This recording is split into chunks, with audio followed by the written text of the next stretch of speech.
Hey!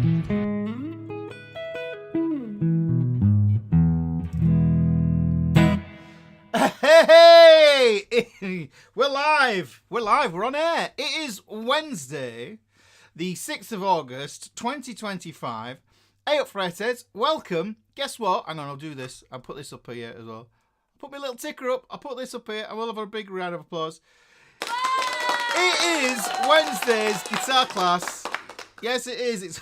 It's lessons. That applause needs to go on a little bit longer. It is Wednesday's guitar class from the book. It is from the book this week. Yes, guys, and you can see just up here what page it is and which lesson it is. It is the chord tone connection. That's what we're talking about this week in this lesson.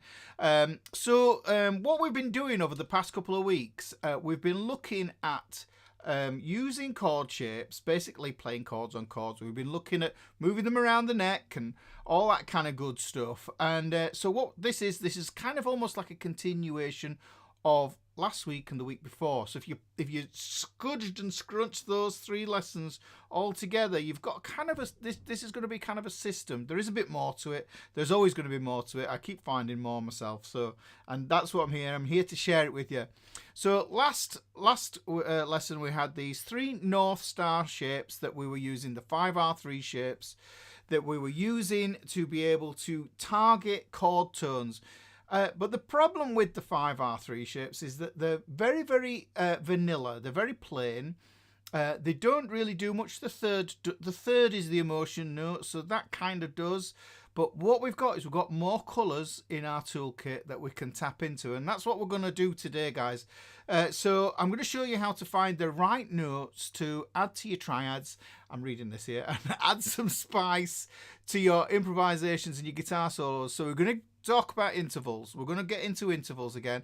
We're going to touch on all the things that I've taught before. So to tie it in, this is another perspective, but I've got a few little twists and turns that I want to take you down, just so that you get this overall vision of what this whole chord tone soloing thing is. Using triads and how to use those as the North Stars, and we orbit other notes around those North Stars and we can sound great.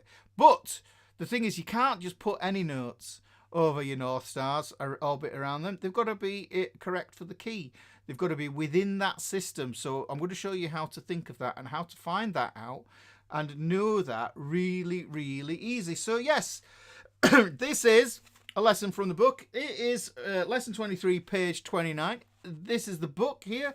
So like I said, this is one of 80 lessons from the book. I'm going to dive into the back as well here, into the glossary here in the Codex here. There's a scale Codex. We will be dipping into that later on as well. So if you have the book, then like me, you might want to just put a little post-it note on there so you can find it quickly. But yeah, so we're going to get into this interval seesaw. We're going to talk about that again. But yes, this is the book. If you don't know what the book is, if this is your first time, let me know. Let me know in the chat if it's your first time, and we'll say hello to you and welcome you to the community here on the channel. That's always what we're about, isn't it? So, but if you haven't got the book, then what you do is you look here, you go to there, rickysguitar.com store. You can get the book on Amazon, you can get it on Lulu, and you can get an ebook version which you can download. I've turned Northern Ireland for a moment there. You can download from the website, and all the videos are in the Fretboard fraternity community, where you can actually, you can go into the learning tab there, and all the videos are just there waiting for you, and your ebook is in there as well for you to download. If you lose it on your hard drive and you think, oh, where's it gone? I can't find it. I'll just re-download it in the learning tab. It's there. You just go in again and you can download it as many times as you want. So there you go. It's all there waiting for you. And you're thinking, what's the Fretboard fraternity, Ricky? Well, the Fretboard fraternity is this place. It is an online community that I set up basically because I got fed up of Facebook throttling posts and stuff like that, and I was missing stuff. I'm missing a lot of stuff. I think I'm a lot better these days in the community. It's a lot better. So it's in there. We share pictures of guitars. We talk about music. We talk about playing guitar and all that sort of stuff, that good stuff. So you're more than welcome. It's free. Just join. It's free. It's fun. Curiously, I was just thinking as well today, because there's just been some news about YouTube, in fact, about some new measures coming in soon where they are going to be looking for age verification. It's awful in the UK now. It's like there's age verification on everything. I think on some of the stuff that needs age verification, but the nitty gritty, the realistic part of it means that people are having to. You have to submit official documents to, online entities that you don't know what they're going to do with your data, and that's the thing. So really, I know myself, I'm not best pleased about that prospect. So look, Fretboard Fraternity, place to hang out. This is the thing. We might do. If it depends what it gets like. We'll see what it's like. These new rules and how everybody feels about them. We may do other things with the online community because that's what it's there for. Because it's private, then it's like it's good. We're hunky dory. We're all good. So that's it. Yeah, join the Fretboard Fraternity. That's free there. And now, as I do with everything on my Wednesday night guitar classes, the PDFs for this are going to be in PDF Club. It's Phil James here. Where's he? He's usually. Everybody in Italy is talking about this PDF Club thing. What's it all about? What is it all about? What is PDF Club? Well, PDF Club is essentially, is a place where you can get my past PDFs for all my lessons. Now, you might have come here and it's like, you might have watched some of my videos before, and I do free downloads, and you just, you go to a lesson on the channel, and you look in the description, and sometimes there's a link. Most of the time there's a link. You can click on it, download, get the video. You've got to fill in a form though every time. So it's a bit, there's shenanigans involved with that. It's what I've got to do so that people don't abuse my server, and that's the way it works. But Mike G, thank you. I just saw that, caught that out of the corner of my eye. That's actually stuck in it. What we do is we do that, but for convenience and for all the extra goodies that I put in PDF Club, you get every PDF from every lesson that I've ever done and every lesson I'm going to do here on YouTube, and that's the way it works. And there's a lifetime deal on that. Mrs. Ricky is upstairs in... Well, we used to call it the crow's nest, but she's up there now, and I don't want to call it that because it's like... It's not the crow's nest anymore, is it? No, she's laughing. Yeah, right. It's not the crow's nest anymore. What's it now? What's it called now, Mrs. Ricky? It's my office, she says. There you go. All right. Oh, thank you. Oh, look at this. Look at this. Nice cup of tea, Yorkshire tea. Here you go. Eyup. In a rather special Circle Thirds mug available down below. There you go. Thank you very much. That's a lovely one. Nice and it's just the right temperature. Thank you. So we've got our mug of tea, we've got his pens, we've got his papers and everything else, and it looks like we're ready to go. So, like I say, any of the PDFs that I churn out from these sessions, they go exclusively to PDF Club, and that's how you find out about PDF Club. Mrs. Ricky will put a discount code because you're here, you've turned up to the class, then we'll put a discount code in there. And I don't know what it's going to be this week. I don't know if is it going to be a new one? All right. Okay. All right. PDF 2025. Okay. There you go. So she's put a code up. If you want to join PDF Club, then make sure to just copy that and then put that in the checkout, and then you'll be good. You get, I think it's 20 quid off. Yeah, 20 quid off, £20. So there you go. And we all could do with £20 off in today's economy. But we won't say any more about that. We won't say any more about it, no.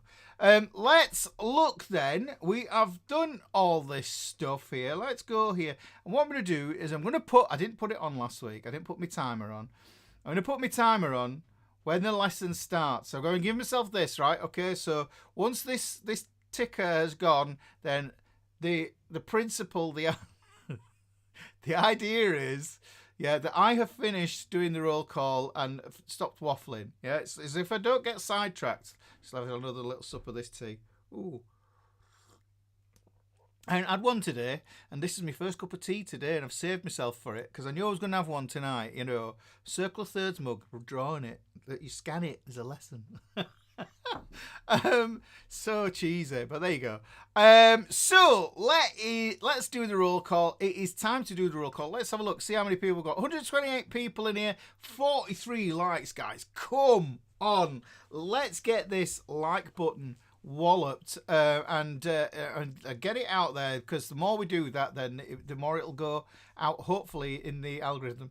We think that's what happens, YouTubers. We think we're all guessing what's going on with this stuff. It's really difficult to know exactly what is going on with everything. It's like this mysterious HAL computer from 2001. So let's go. Winston Mike. Hey up, everyone. Robin Tate is in the chat. Michael Davis is in the chat as well. Neith is in to watch the Maestro. Thank you very much. Christopher Campagna, good evening, everyone. Music theory. Yes, we're going to do some music theory. I'm going to apply it to the fretboard as well. Malcolm Dengate. Hi, Rick, Mrs. Ricky, and all the FretHeads. Looking forward to tonight's session. Thank you for being here. Analog Kid. Eyup FretHead Nation. We like it. Jerry Lindy is in the chat and waving at everybody. Bill Travis, tuned up. Barnett Bill is here, tuned up and plugged in. There we go. It's all electric, no diesel. So there we go. John Steer is in the chat. Cat Boba is in Vancouver and in the chat as well. It's Ricky Wednesday. Elbow cough. What's that? I don't know what that is. Tuberculosis. Let's hope it's not that. Phil James is in the chat, and he has, and I know he's been away in Italy, you know, because he's look at his chat, look at his languages. His language. Buongiorno. He's gone all posh on us now as Phil. So relaxing meditation, evening and best wishes to all. He's just back from Italy and looking forward to tonight's bash. Wonderful. That's what we want to hear. So we go there. Mike Allen's in the chat. Hi, Mrs. Ricky. Thunder Race, my OG. Hey, up to you. David Boy is in the chat. Wayne Johnson is in Cowtown. Hello, Wayne. We've got DMAC 1971. Hi all from New Brunswick. Oh, I'd see it's doing it again. It was doing this last week. I still haven't fixed it, have I?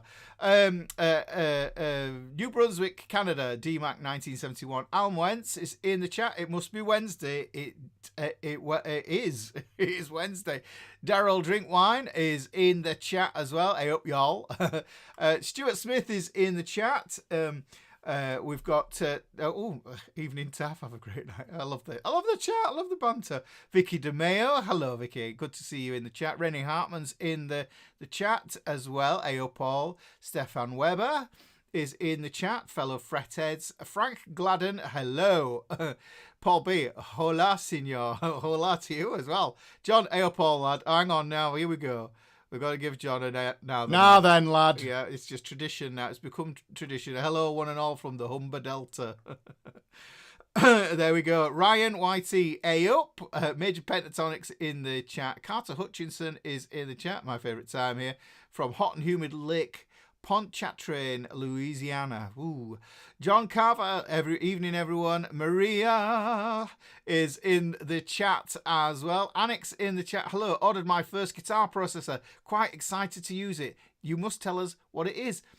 In the Fretboard fraternity and photos and stuff like that, I am looking at these things. I've started building the pedal with the assortment of pedals that I've collected with no thought process in mind. We posted a picture of that earlier on, so I've got a few other things coming. I've got a cool little Univibe coming. That should be interesting. So we're going to put it all together, and I'll probably do a live on that, actually, when I get the pedal here and plug it in, and I'll show you what it is and what each thing does.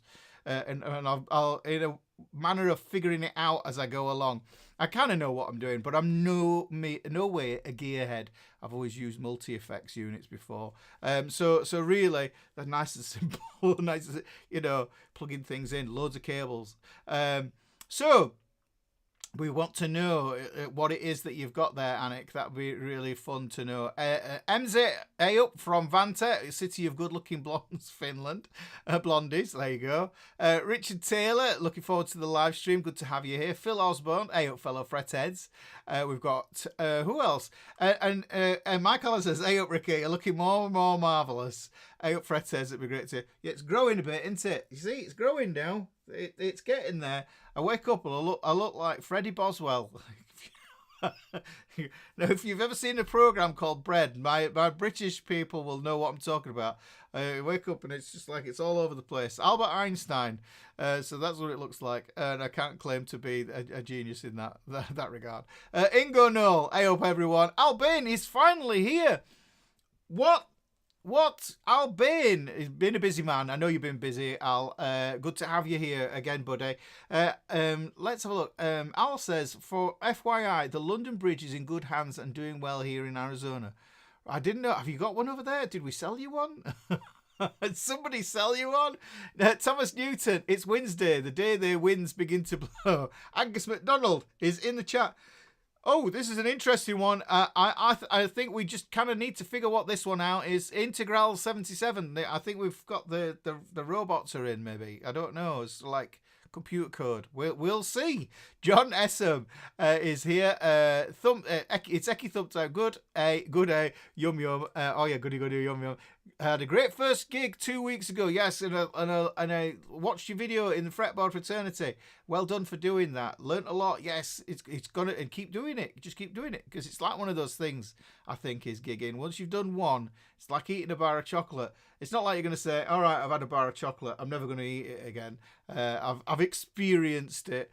No, and gigging is like that. So well done to you, John, on doing that. We've got Matthew Lee. Hey, Ricky. Matthew Lee's in the chat. Michael DeLima. Wow, glad I caught this live. Love your lessons, Rick. Oh, thank you.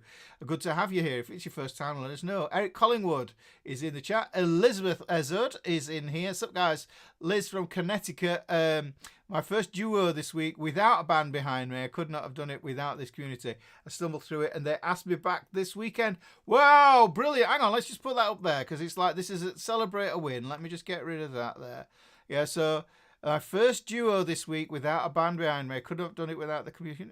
How cool is it that if the community is, supporting each other? I think it's just like, it's amazing, isn't it?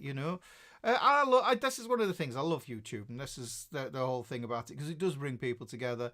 It's not as easy to operate as Facebook, but then Facebook, they just like they throttle everything. But there you go. Well done. Tim C. Hey up all. Got Triad Cup coming. All right. Well done on that. Thank you for doing that. You will not regret it, because every time you look at it, it's a learning experience. I hope you enjoy it. Sean is saying, who is this long-haired whippersnapper? I know I'll be using I'll be using like the what they call them, Gen Alpha speak soon. Like giving everybody the raise no cap and all that business. So Graham Wood, hi everyone from East Yorkshire. East Yorkshire, we've got another Yorkshireman in the house. There we go. William Shepherd, hi Ricky. Well, hi to you as well, William. Secret Guts, hi all from Germany in Stuttgart. Looking forward to learn something today. Thank you, Ricky, and also Mrs. Ricky. Good to have you here. 88. I've got to put it on there, because if anybody can say that, tell me how I'd say that. Then my pinky is all warmed up. Oh, that's good. I'm glad your pinky's all warmed up. Oh, it's Bill T. Bionic Bill Tierney from CT. Did I get the wrong bit? Bionic Bill? I might have done. Paul B. One of them Yorkshire hippies. Terry Lauder. Hello, everyone. Let's get spicy. That's the way to look at it. Mo Chef Canna, damn, been gone for 2 weeks. Oh, you need to catch up on last week's lesson as well, Mo. We also need, Tron, it's at the top. Watch the ticker at the top, mate. Look, the lesson page. Look, it's coming across. It's very clever. I've got technology working in my favour. So we have, who else have we got? Who else have we got in the chat? We have Eva Dunstan. Hiya. Hi to you as well. Good to have you here. Patrick Darby Sheehan is in the chat as well. Telefunken is here. Who else? Scrolling. Ford MJ. It's 5 minutes 11 there, guys. Look, I'm halfway through my scroll. Might do this week. You never know. Drew Dunn, hey everyone, yo Ricky, love from Norfolk. We like Norfolk, like going on the old Norfolk Broads, messing around in boats. Good do.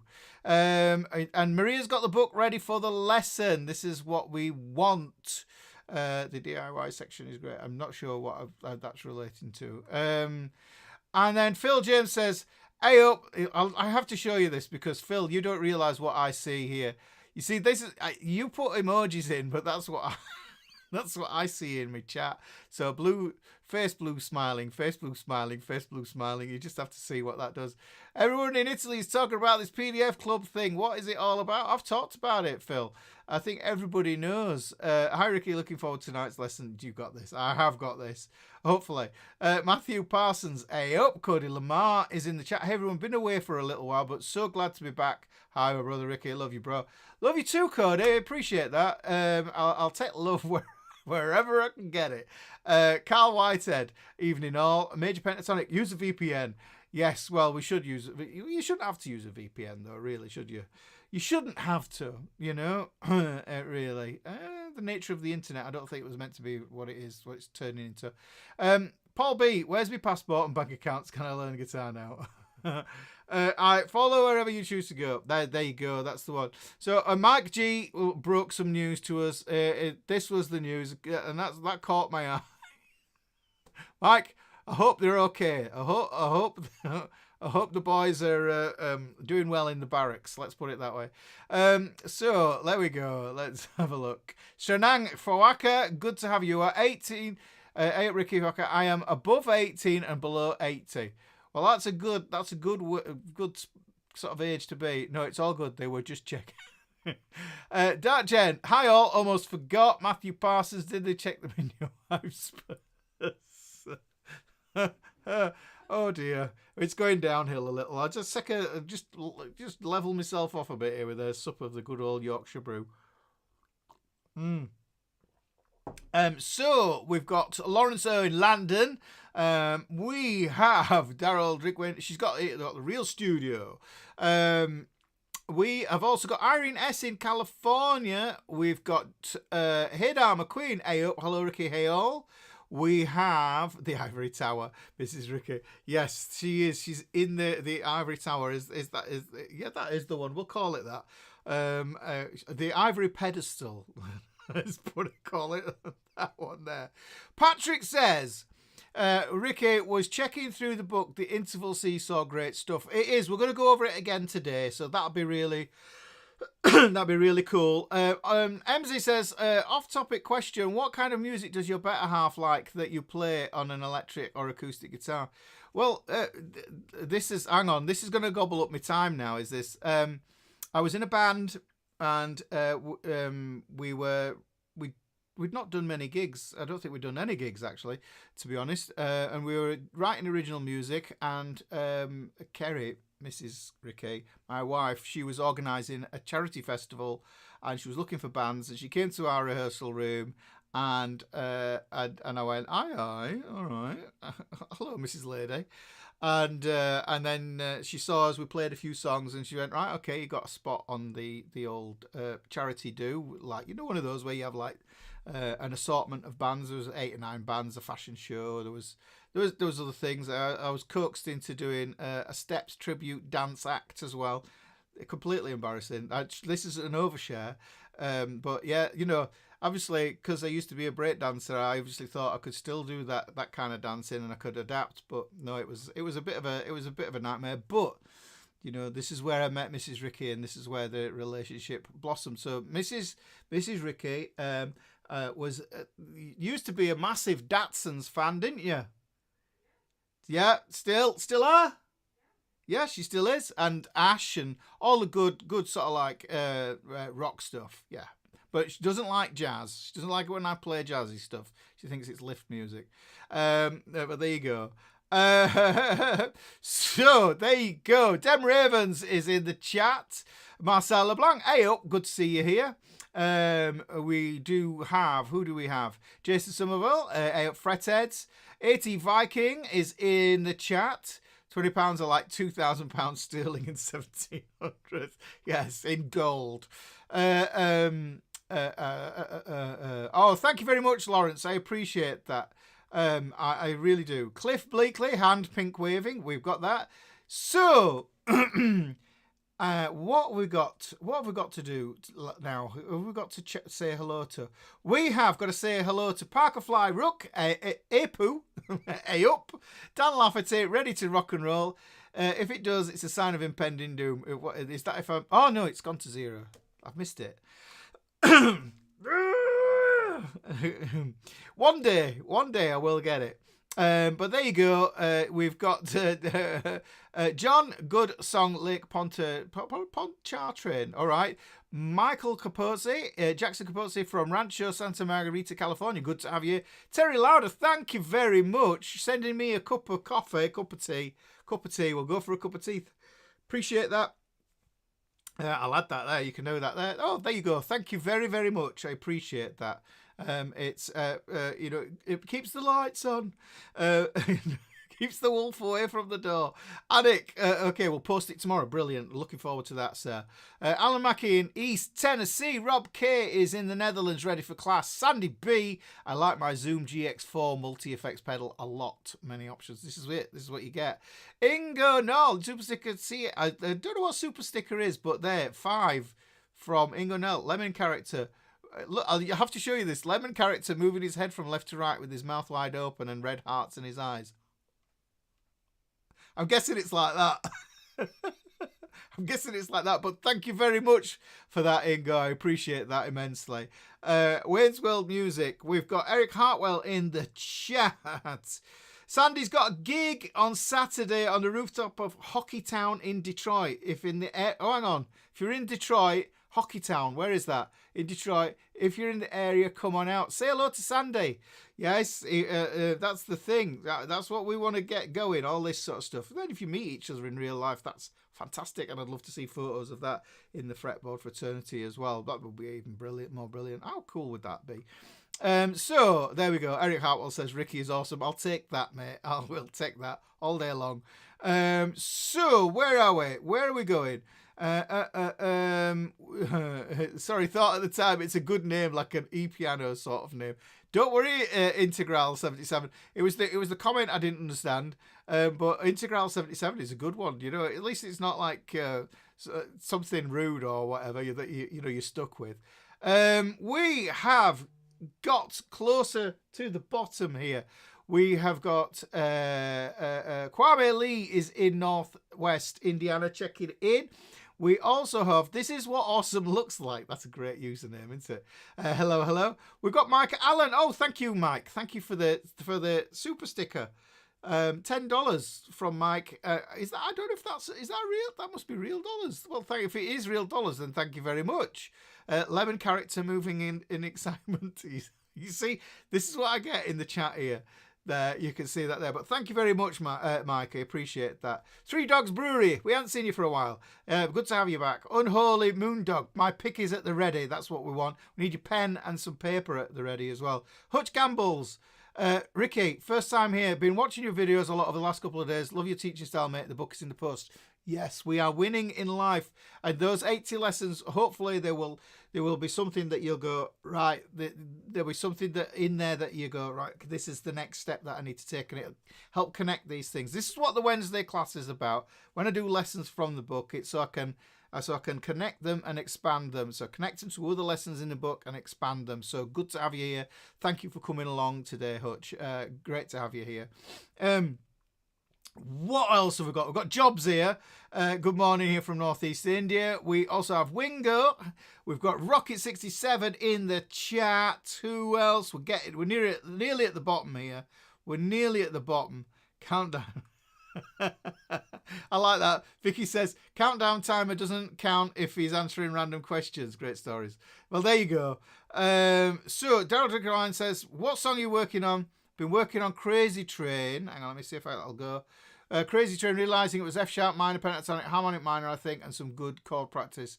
Now in the alternate picking rabbit hole. It's a good one to go down. If you do alternate picking, then you also need to get your legato as well. As well as picking, get the legato, because they are contrasting sounds to each other that you can add to your picking.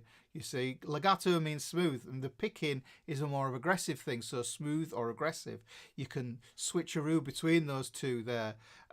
Rico remembers. I don't know what the remark that was. Poll result. So there we go. We also have we got? We've got Dale Sam in the house. Eric Hartwell is in the chat as well. There we go. We've got people in there. Will F add 9 be on the seesaw? No, it won't.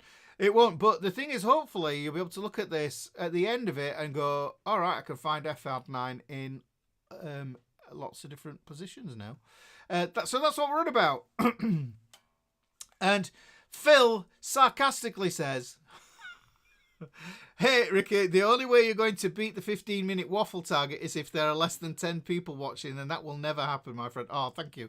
I like that. It isn't sarcasm. I do appreciate it. I should have read that all the way through. But there you go. I thought it was going to be something. I thought it was going to be something a little bit cheeky. But there you go. I don't mind a bit of cheek. I'm good with a bit of cheek. So... That's it. I'll take the timer off because you know what? We're about to start the lesson. That's what's going to go on. And you can see there, like it says, the ticker is there. And we are going to call it. I'm going to take that ticker there. It's going. So yes, this is lesson 23 on page 29 in the book. Now, I will say, actually... Yeah, so that's the page we're on. I'm going to hide my face and it'll focus. That's it. There you go. And then we go this one. It does tie into lesson 28 as well, but we've already done lesson 28 not so long since. So I didn't want to really, kind of add that, but for your own study, you can do. And I would do, because it's all going to be part of the same story. I'm just going to put the old axe down. And of course, if you're on the mailing list, then you will know where the word axe comes from. And if you don't, Mrs. Ricky will drop why it's called an axe in the chat there. Won't you? She's thinking, oh my God, where's that gone? Where did we get that from? So there we go. This is a good cup of tea. But there we go. So we got the old chat out of the way. We're going to start with the lesson. And what we're going to do is I'm going to talk about the simple octave. What I'm going to do, let me just kind of outline what I'm thinking today, just so that you can follow along, and then you can start maybe formulating some questions. I'm going to go through bits, and then I'm going to stop for questions, and in between little segments that I've got planned out. So if you have any questions, save the questions for those gaps, and then what I'll do is we'll answer them, and we'll see what we can do here, and then we can talk about and hopefully answer any of those questions. So essentially, what we're going to do is we're going to use the 5R3 shapes that we used last week. We were using those to target chords that we want to do, and when we're thinking about it, we're just targeting the notes, and we can think of it as chords on chords. That's how I was thinking about it. But the thing is, like I say, those are only 5R3s, so we've only got 3 colours really that we're working with. It's like going to McDonald's, when they give you the picture to draw, and there's only 3 crayons. You can't do much with them. There's a red, green, and a yellow, or whatever it is, a red, blue, and a yellow. Yeah, so that's the ones that you get there, right? But what we've got is we've got more colours. We've got 12 notes. We've got the chromatic scale to go at that we can add, and we're going to think about this. And in a way, what you can do is you can take this information today and you can kind of think to yourself, well, yeah, I can apply any note to a chord. But what it's going to do is it's going to change the colour, and it might change the colour not in a good way. Yeah, right? So just be aware of that. You've got to be aware of that. Yeah, so some of these explanations are going to be kind of they're going to work theoretically because they just do, because basically music theory is kind of like maths. Or math, if we want to say it in the US sense. So really we're going to get into that there. So we're going to talk about intervals, and we're also going to get into the cycle of thirds as well, the circle of thirds, sequence of thirds, whatever you want to call it. I don't care. But the thing is, it goes round. It's a flower of thirds. You can call it a flower of thirds. I don't care. But the thing is, what we're going to do is we're going to use that circle of thirds, and we're going to get into the full chord. We're also going to talk about modes, guys. Right? So I want to show you a way that you know, knowing your mode formulas is really, really important, because what we're going to do is I'm going to show you an application of that and how you use that so that you put the right note on the right chord, you know, so that you could do this with explicit accuracy. You could do it with super accuracy. Right, okay. So let's have a look. So we're going to do the old the seesaw thing. Let me just switch to overhead. So we're going to the overhead camera here. So what we're going to do is I'm going to look at the simple octave, yeah, first. I'm going to reinforce this idea. Yeah, so that's what we'll do. Let's do that. We'll do this here. So we go root. So we're going to have the root here. Let's keep it nice, guys. So we're going to do this here. We're going to do the root. Now, the thing of this is, the thing to know that we're going to do here is we're going to plot out these intervals. And basically, simply put, is an interval it's a gap between one object. So we'll just put the object there, and it doesn't matter what the object is really. So one object and another, yeah, that's what it is. It's a gap.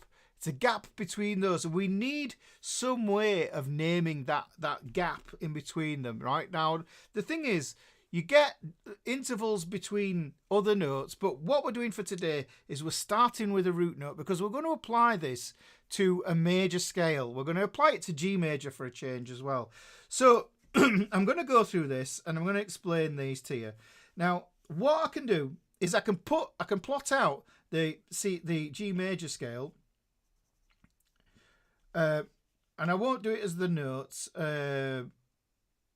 No, I won't do it as the notes. I'm just going to go root, second, third, fourth, fifth, sixth, seventh. There's the formula for this. Now, what that means is I've got a root, I've got a major second, I've got a major third, I've got a fourth, I've got a fifth, I've got a sixth, I've got a seventh, and then what happens is I get all the way back up here and I get an eighth, which you might know as your octave, okay? The octave. So that's the plotting out of the major scale. So already this is a different way of looking at the interval seesaw. This is the interval seesaw, guys. Don't fear, because let me just put this here, because I just want to show you that that's the little pivot in between with the whole seesaw rocks on. We've got this here. We've got that there. Eric, mate, I'm going to have to... You don't want to make me, please. Please. It's not the place. Eric. What have it? Eric, can you let me know you're going to behave yourself, please? You know, it's just going to ruin the class for everybody. Yeah, you might feel strongly about things, but, you know, not in class, please. I would appreciate it if you behave yourself. Thank you. I'm going to crack on now.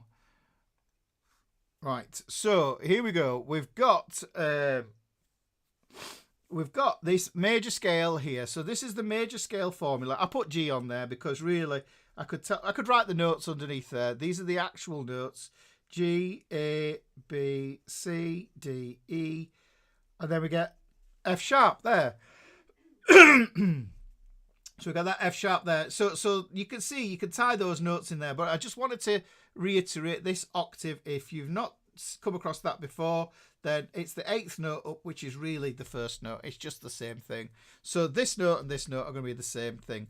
Now, like I've shown you there, I've just plotted out that major scale there, and we've got this here. But the thing is, you can see, guys, there's gaps. And what I want to do is I just want to fill in. I want to fill in these gaps, okay?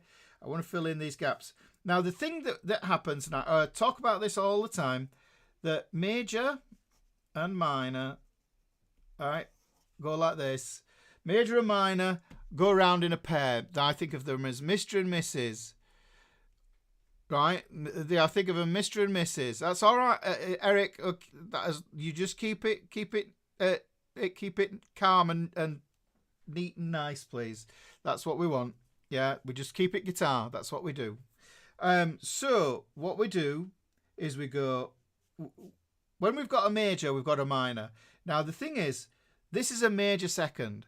Now if you think about it, anything that is minor, okay, anything that is minor, then what happens is it's one less. So if we look at this major second and then I look down here, well, you know, this is the second note up, but there's actually another second note up, which doesn't make sense, right? But we call it, it's another second, and we call it the flat second. And we would maybe even call that a minor second. You might look at it like that, minor second. But majors and minors go in pairs. And this is the thing. This is the thing that we've got to do. We've got to do with all of these. So if there's a major interval, there's always going to be a minor with it. So let me just show you that there. So I'll pair them together. So there's Mrs., there's Mr. Yeah, because we're basing it on how much beer we drink. So Mr. drinks more beer. So there we go. So we've got flat, well, you never know. So we've got a flat third here. Okay, so you can see we're filling this out here. Then we get the perfect fourth, and I could put that up there as a P4, perfect fourth. Got that there. And then what we've got is if we take a note, and remember, this is pitch going up. Yeah, so look at that, pitch, right, up is that way, right? So the pitch is going up. It's getting higher and higher every time. So we start at a low note here. In fact, if I went do, re, mi, fa, sol, la, ti, do. Could you hear how the pitch is going up? That was just me pointing out the major scale there, which you know from The Sound of Music. So we've got that there. We've got the perfect fourth. So if I take this up here, the way we explain this and label this interval is that it is a sharp 4. It's a sharp 4 there, guys, right? So we've got the sharp 4. Now, the next one up here is the perfect fifth. But what we can also do is we can think of this as being kind of like, I kind of think of this as being perfect. These perfect intervals as nice slices of like white sourdough bread, you know, some crusty thing, something nice. And then what you do is you, in the middle of it, as the filling, you put a lemon in there. Yeah, slice a lemon, put that in there. So as well as having a sharp 4, yeah, because we go up, what we could do is, but if we take the fifth and we lower it 1, we're flattening it. And you can see that 5, when I lower it 1, it becomes a flat 5. In fact, if you look at the third, if I take the third and I lower it in pitch, it becomes a flat third. Do the same with the second, okay? So this is how flat and sharp works. And, you know, not to get confused, and not to get confused with minor. Even though the flat is there, some people think that it might mean minor, but it doesn't always mean minor when it comes to intervals. Yes, we're talking about intervals. We're talking about single notes. It can be easy to mix it up when we're talking about chords. Yeah, and that's when we have multiple notes together. We don't want to think about that. So if I take this 6 here, okay, so we take this 6 here. What we can do is we can move back. We can flatten it. We get a flat 6, which is also known as a minor 6. And you can see here we get the minor and major, they're living together, Mr. and Mrs. We've got a 7th here, and what we get here is we get a flat 7 here as well. So this is a minor 7. Let's put them two together. Now you can see there is some uniformity now to the shape of the shape of the interval seesaw. But this isn't the only way that this works, right? Because what I wanted to do is like get into this idea of, okay, well, if you look at those notes that we had there, they only went up to the number 7. Yes. And when you've dealt with chords before, what's happened is you may have had flat 9, sharp 9, flat 13, sharp 13, sharp 11s, all this different stuff. And you might think to yourself, oh, well, how do I compute that? And where does that live in the scheme of things? Well, this is the golden nugget, guys. I need you to really focus on this. So what I'm going to do is I'm going to do the compound octave now, but I'm going to do it in. Am I going to do it in G major? I don't know if I'm going to do it in G major, but I will do. I'll do it in G major. I'll just pretend it's G major But the thing is, these are interval names. Paul says that correctly. These are interval names, not not note names. So notice there's I'm not attaching any notes to this. This is why that's actually why I was thinking about this. Right, so look, here we can go up the octave. Now if you know how I've talked about this before with the major scale. So we go root, second, third, fourth, fifth, sixth, seventh, eighth, okay? Which is kind of what I've done there. This is called the simple octave, okay? So this here is the simple octave. That's my starting note, and this applies to any of the 12 notes that can be the tonics for your key. Yeah, the notes. This is the alphabet letter names, yeah? So we can apply that all the way across that. But what we can also do is we can go up another octave, and I'm just going to extend this using the same numbers, but I'm going to eliminate some as I go along as well after. So there's 10, there's 11, there's 12, there's 13, and then there's 14 there. So that's me. I've gone up twice. When I go up here, what happens is I get something called the compound octave. So you end up working with 2 octaves to get all your chord voicings. When we do this, and actually, if you look at this G major scale, G, 1, 2, 3, 4, 5, 6, 7, there's only 7 notes, yes? There's only 7 notes in a diatonic scale, okay? And that means major or minor or one of the modes from the major, from the parent Ionian.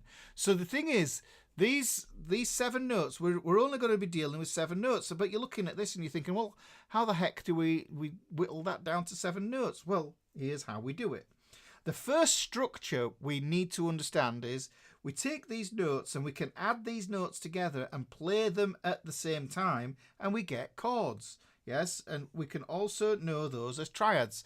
So if I play the root and the third, that's 2 notes. That's called a dyad, or you could think of that as just as an interval in itself. But then what happens is we get the root, the third, and the fifth. Okay, this forms something that we call the triad, because there are 3 notes: tricycle, triceratops, tripod. Yeah, so 3. So we've got that 3 there. But there are some specific rules that we need to observe that happens when we are harmonizing the notes from a scale. Yeah, because that's what we're doing. We're harmonizing the notes from the scale. What we do is we move up in 3s. So you can see I'm leapfrogging over 1 note each time. So root to the third. I'm jumping over that second. Third to the fifth. I'm jumping over that fourth. And for all intents and purposes, those guys look like they're being unused. They are not. They will come into play in a moment. Now, the next one we jump over, if we jump over 3 again, yeah, in tertian movement, I'll write that there because it's a good word. Tertian, yes, it's like Martian, but 3. So we've got this tertian movement here. Now, the thing is, this is what I call a bridge. This is a bridge note. This bridges us into the compound octave. Okay, we try beer often.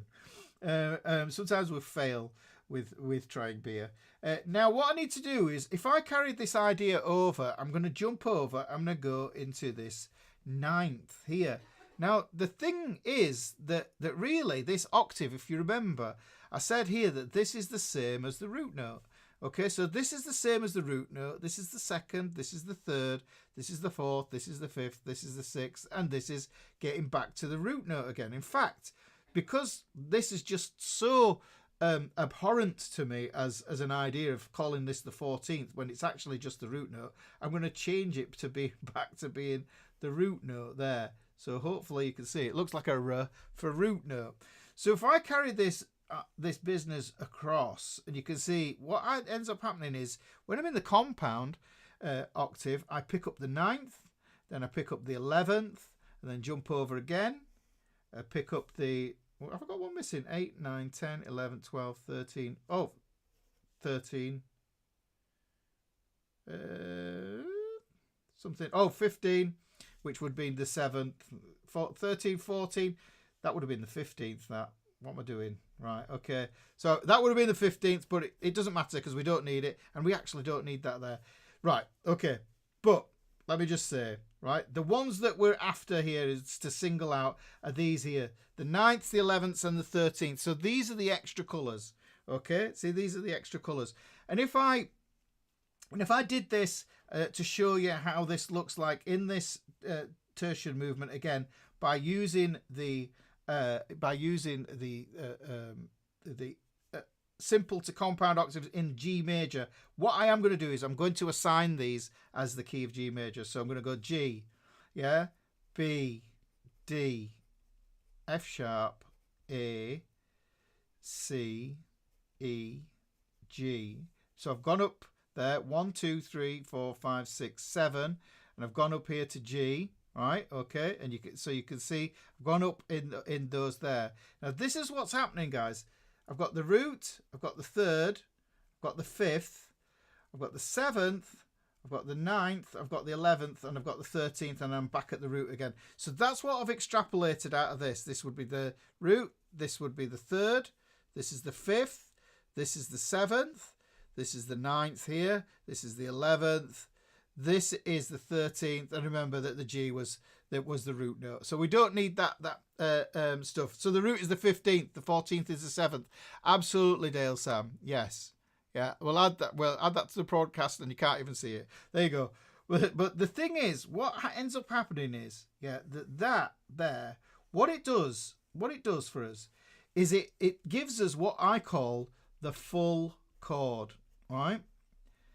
Yeah, using all 7 ingredients from the scale, from the parent scale, there are no notes in there that are different than what's in the scale. They're just in a different order. We've jumped over in 3s to get to those. Just to reiterate, just for the sake of it, I'm just going to quickly root 2nd, 3rd, 4th, 5th, 6th, 7th, 8th, 9th, 10, 11, 12, 13, 14, and I'm just going to put it as root there for 15, just to plot this out again so it's a little bit neater. 7, 9, 11, 13. And then what you can do is you can see it drops back on itself.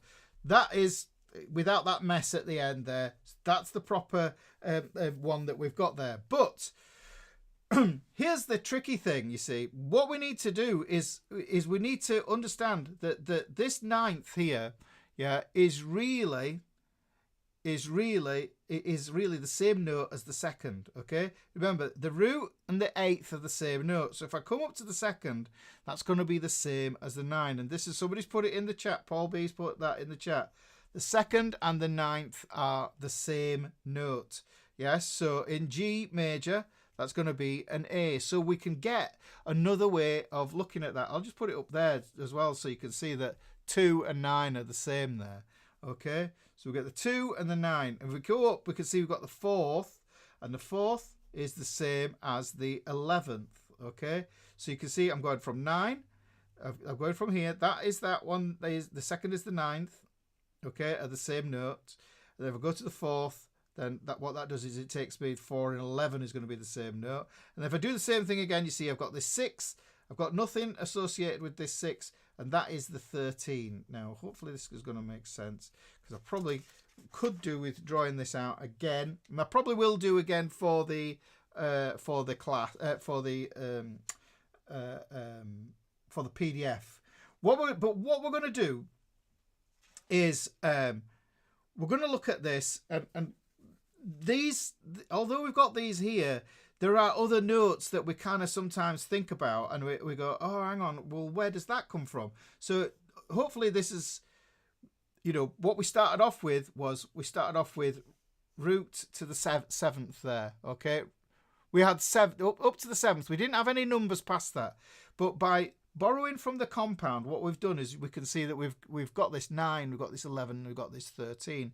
And those are specifically from the key, okay? Those are specifically from the diatonic, yeah? Now, what if those notes are not from that key? What if they're borrowed notes from other keys? What if it's you know, you've dipped into harmonic minor or something like that, or you've just got a chord that's completely out of the blue because the person who wrote it wasn't theoretically minded, and they didn't realize that they were breaking a kind of a diatonic theory rule. So we need to understand those as well. So, right, what I need to do is get this model out here for you. Let me just put that to the side here. And I'm going to explain this again, just so that we are absolutely crystal clear on it. So I'll do this here in a nice clean version. So we've got root, flat second, second, flat third, third. We've got fourth, we've got sharp 4, flat 5. We've got the fifth here. Then what happens is we get the flat 6, which is the minor 6. We get the sixth. We get the flat 7, and then we get 7, and then we get the root again. Put the doodah straight thingy there, right? And what we could do is we could see that that's actually what's going on. Now, what I'm going to do is I'm going to apply the G scale to this. I'm going to put G major in, okay? Now, if we imagine this was G major, we had a G, and then, so the major scale goes, I'll just put it up here just so you got it to look at, and you can calculate it. Root, second, third, fourth, fifth, sixth, seventh. It's the easiest one to memorize because it's got no alterations on it. Yeah, there's nothing. It's just pure numbers. So if we take the second, we can see that that's going to be the A. Look at the third, that's going to be a B. B and C are neighbours, which would make sense because the third and the fourth are next door to each other there, like that. Then what we're going to do is we're going to go to the fifth here, which is going to be a D. Okay, then we go to the sixth. We've got a sixth here, which is going to be an E. And then we've got a 7 here. And if we remember, we had an F sharp just there. So that's an F sharp. So, and that leads to the G there. So it's just a repeat of that there. So hopefully you can see that. I don't know what's going on here. I'm going to have to stop this. I don't know. I'm getting a call here. I should bring her on, shouldn't I? Just like... There we go. I don't know if you could hear that. Did I just go off for a minute there? So what we've got... Crikey, there we go. We've got all these notes here, and like we had before, we had these chromatic intervals that were missing from here. Now, what we can do is we can think to ourselves, okay, we're in a sharp key. Okay, so let's fill these gaps in so that we end up with the chromatic. Okay, so we end up with the chromatic scale. So I could look at this and I think to myself, okay, well, what note could that be? And do you know what? It could be G sharp or it could be A flat. It could be two different varieties of two flavors of note there. And this flat third could be an A sharp or it could be a B flat, depending on how we're thinking about it. In between here, we get a C sharp or a D flat, just there. Then in between here, we've got D sharp and then we get an E flat. Here we get the F, and then you can see what's going on here. We've got all these notes here, and actually just looking at that F sharp, we could think of that as being a G flat. And this spells out all your letter names that you get in the chromatic sequence as well, but it's starting on the note G. You could start this anywhere and that would be the root note. This is the way it works, okay? ATX Viking says it's interesting that the tritone is the fulcrum of the compound octave. Isn't that interesting? And you could look at that on your neck as well. 6th fret on your neck, and you'll find that's the tritone up to the 12th fret, which is the double dots. So we have this business here, but the thing is, sometimes you get chords and they have other spellings, and you need to be able to add those extra sort of ideas to these. And remember, what we're going to do, I'll just fill this out here again. 2 and 9 are actually the same. 4 and 11 are the same. 6 and 13 are the same. So coming along this here, above here I can go, right, so I can think of the second as being the same as a 9th. Yeah? I can think of the 4th as being an 11. Okay? I can think of that as being that way. I can think of the 6th as being a 13. But those are the ones that are inside the key of G major. This is what we're thinking. So if I just outline this here, the key notes here. These are the key notes. We're staying here in just in G major. We'll look outside and see what other notes are available there. So you can see there's G major notes that are inside, but these are notes that are outside that key that shouldn't go there.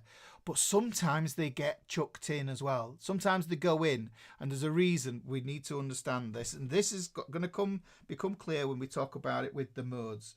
So, if a second, right? This is the nugget, guys. This is the bit I need you to take notice of, right? So, if that second can be a ninth as well, okay, then how do we express this if it's in the compound octave? Okay, we've talked about things within a simple octave and then things within a compound octave.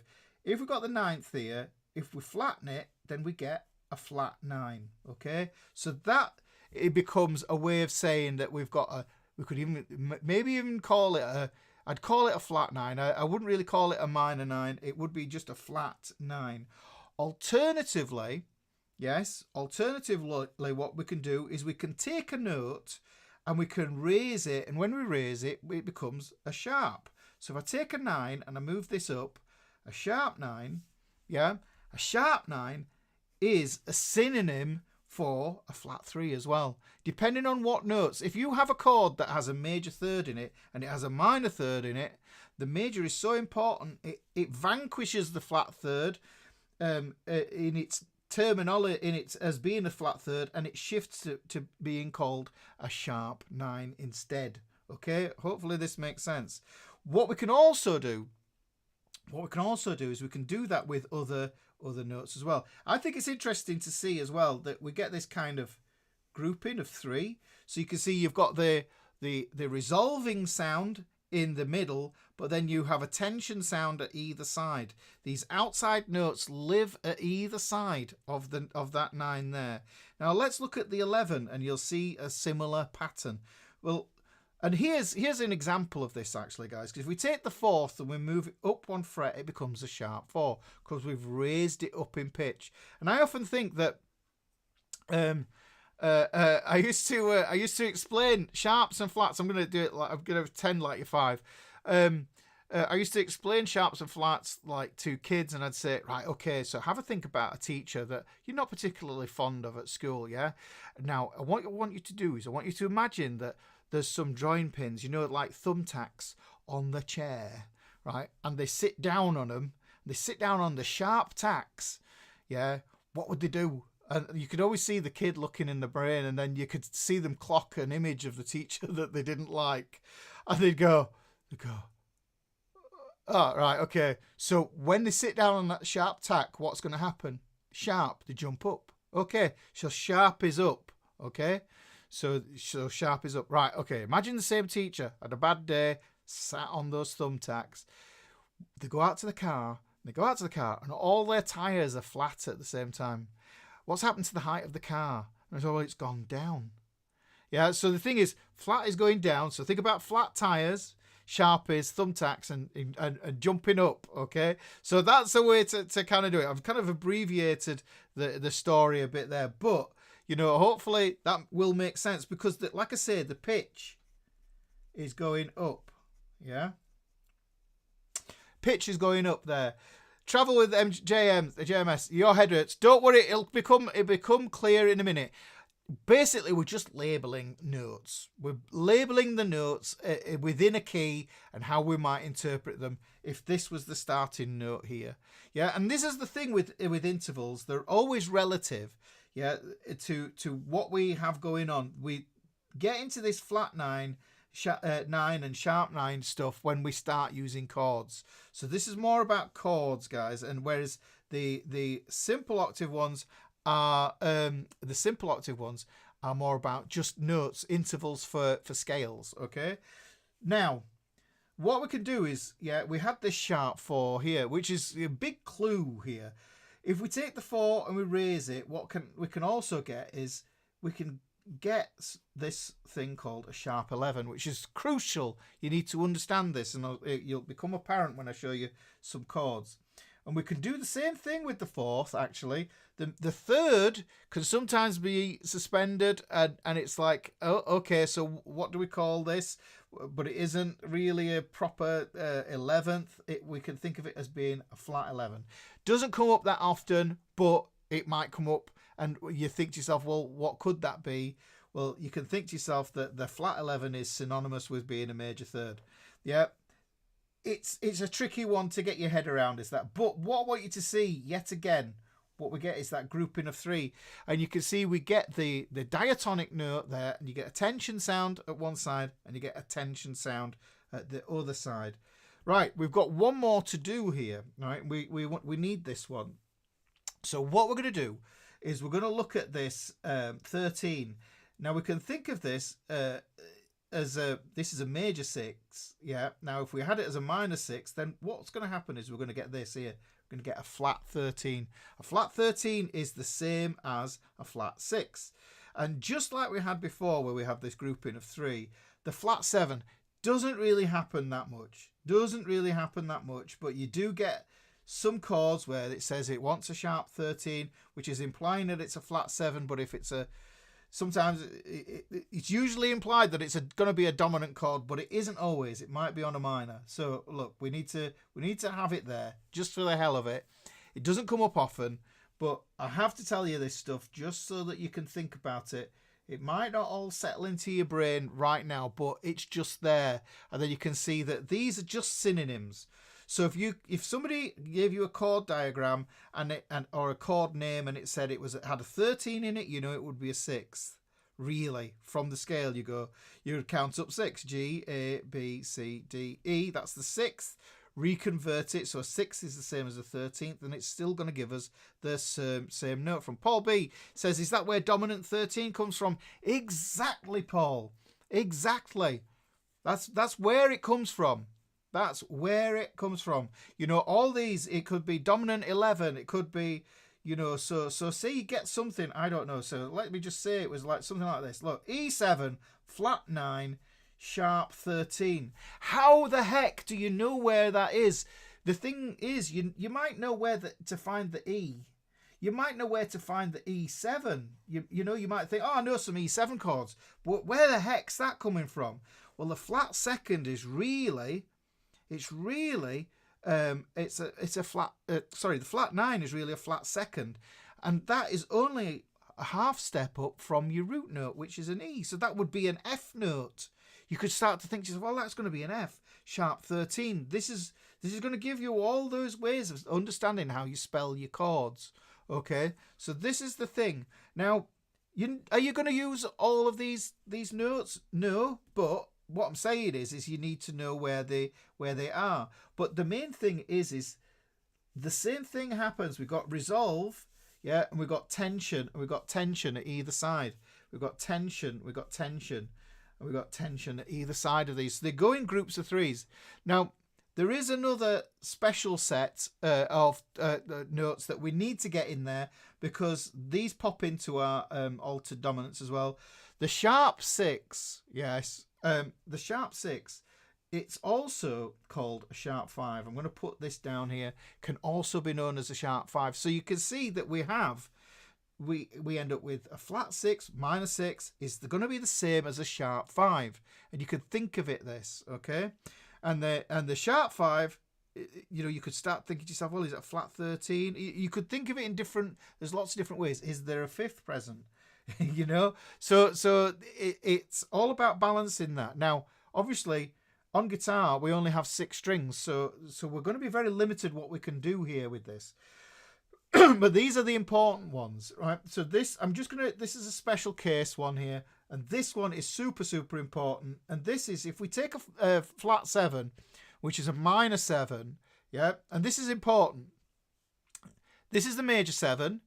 If we lower the major 7 1 fret, yeah, a half step, we get a minor 7. But if we lower that minor 7 1, what happens is we get a flattened flat 7, which is also known as the diminished 7th. Okay, that's important. You need to know that to get to your diminished 7th chords. Okay, so that's the ones that apply. And this is it. This is it, guys. These are all your intervals. And this is where they live. And this is their synonyms and which ones they're associated with.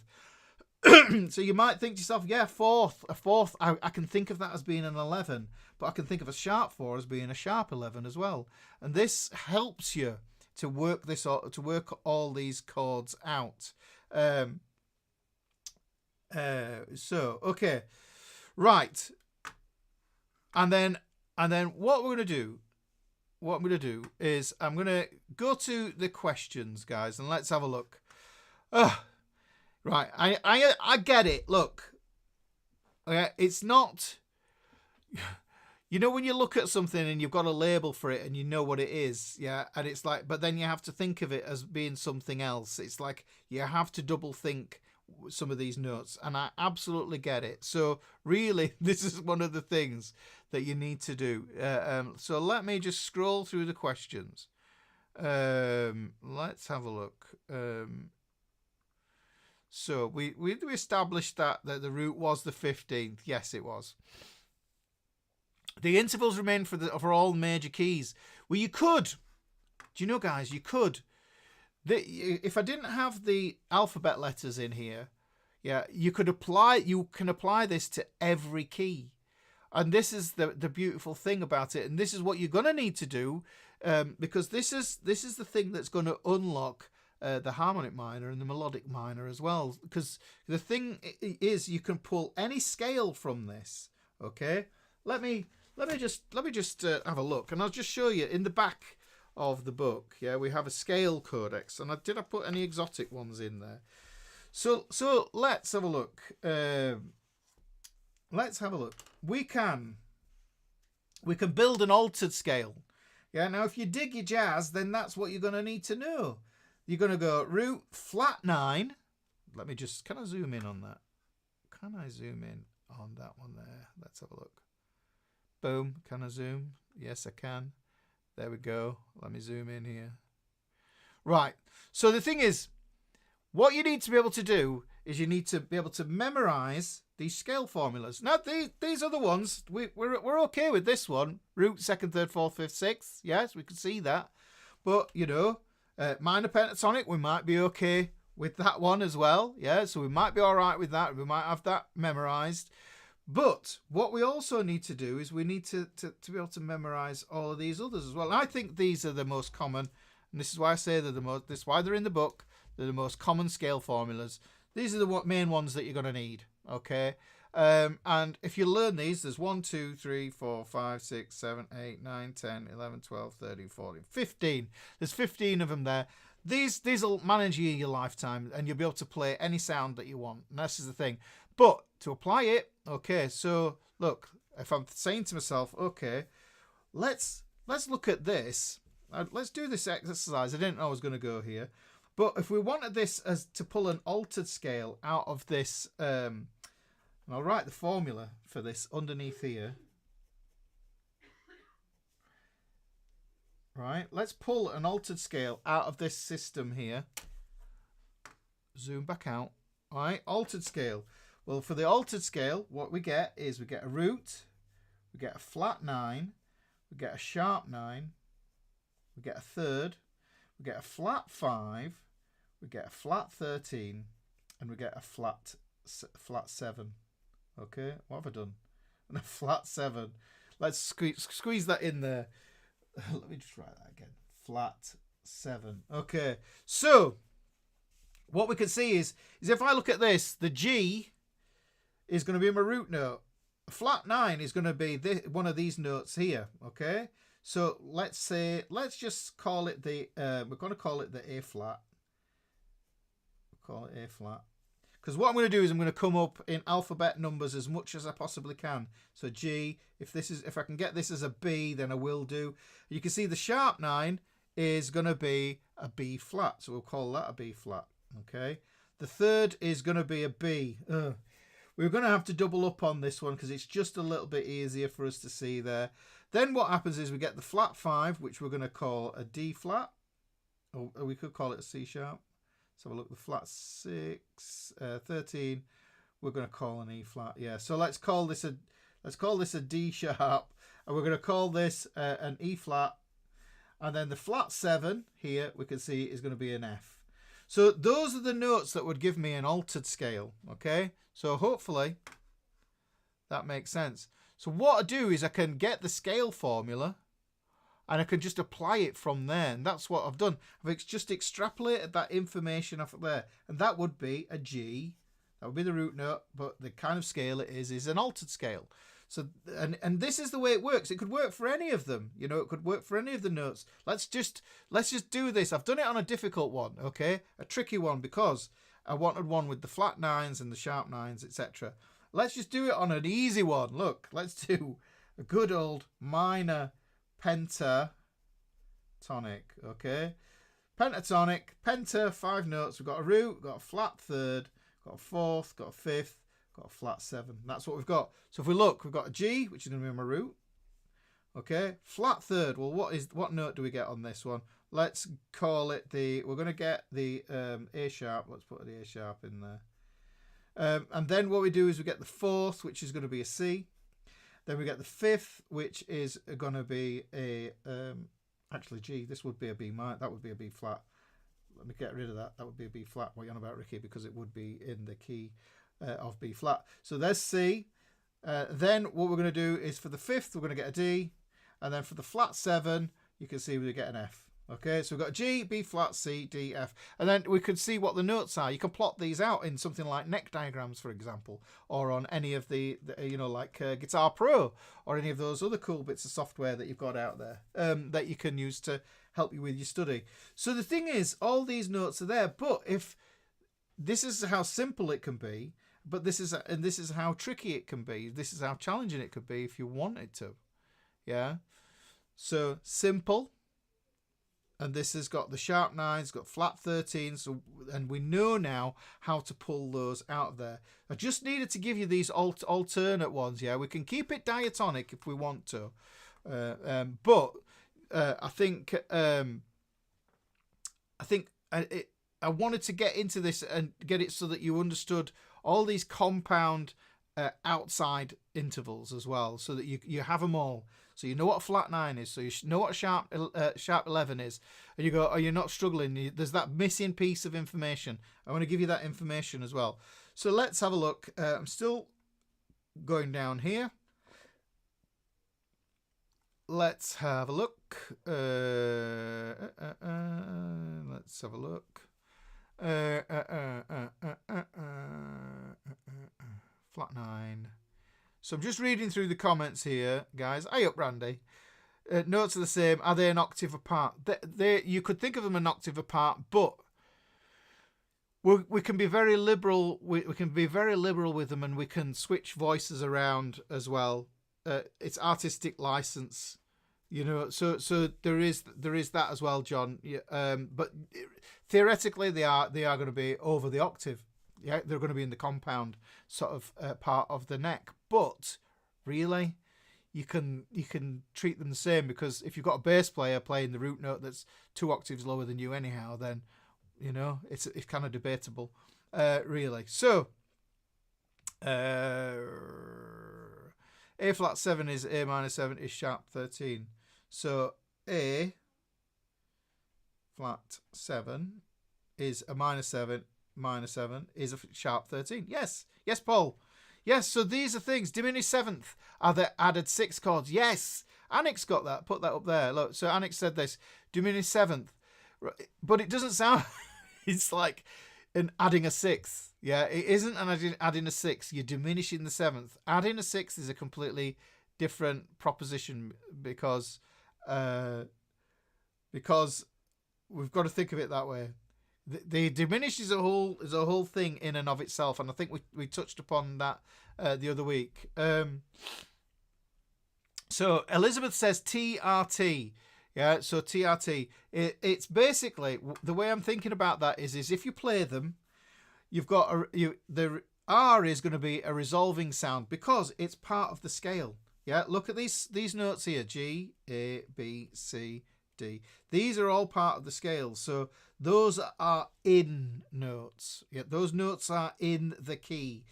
Now these notes at either side are out of the key, so they are tension. They're going to create tension, because any note that is out of the key is going to sound wrong. It's going to sound wrong, and that's the thing. And that's the thing, is managing those wrong sounds until you can resolve them. And that's the thing about playing out. Yeah, a lot of jazz people, they play out, and this sort of stuff, this is getting into playing out. Those out sort of sounds that you might want to do. And what I'd suggest is you just need to learn how a few of these work, really. You know, like I say, some of them, they don't come up that often. You know, you're not really going to come up with flat 11 that much. You're not really going to come up against a sharp 13th that much, unless it's in some sort of weird sort of. It wouldn't even be in a minor chord, because a flat 7 would turn it into a minor 7 chord. So really, sharp 13, it's going to be one of those things that doesn't crop up in it that much. But you need to know it.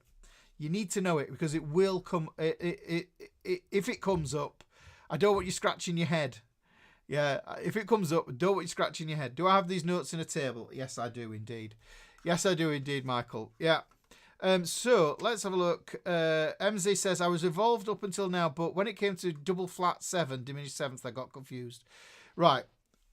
There's a whole different set of rules around the whole diminished sound. Okay, there's a different way of looking at it, and I think we touched upon it last week. I don't want to get granular with the diminished sound. That's the thing, because that will take us down another path that I think would probably be a bit too far. But just these here, because what I'm going to do is I'm going to play. When I play them, on the guitar, it will give you context. It will give you more context. That's the thing, really. That's what we're looking at. Let me just scroll down and see where everybody is. Rectangle stack method to use this stuff. I think see why it's a perfect fifth, maybe. Well, perfect fifth, it's generally called a perfect fifth because of the harmonic series and the ratio of the vibrations, of the frequencies, really. I think it's a 3-to-1 ratio is a perfect fifth to a root note. In the altered scale, B is technically would be called C flat. It would be ATX Viking, but I didn't want to. We could call it that. It hurts. It hurts me to call it that. But if I'd done that, I'd have had to get into why is it called C flat, and then that would have been like, then we could think of things in other ways. Maybe I need to do that. Maybe I need to do that in another lesson. Talk about double sharps, double flats. Because that's an interesting prospect in itself, because once you understand that, then you start to say, oh, hang on, this is really kind of fluid. It's very fluid with this naming of the intervals. So that's the thing, really. And Paul says this, which is really astute. The intervals change as the type of scale changes. So this isn't going to apply to all of these scales here. Yeah. And I think probably one of the easiest ones to kind of get to grips with. I won't do that yet. No, I won't go off plan. So is the altered G a G scale? Is a altered G scale? Yes. When would you use this specific scale, do you think? Well, there's lots of rules around things like the altered scale, but the main thing that I'm going to show you once I get into the next section is I'm going to show you how we pull the information that we need out of the mode formulas, to be able to apply it to the chords, because the modes have all the information that we need. Yes, the modes are a strict pattern. They're a strict structure that what we need to do is we need to apply those, and I'm going to do that. I'm going to do it with the circle of thirds. So we're gonna apply that there. But yes, it will give you different sounds, and this is the thing. But what you can do is you can manipulate your triad and make it sound like the mode. Yes, and that's what we're looking at, really. And Paul's saying hopefully never.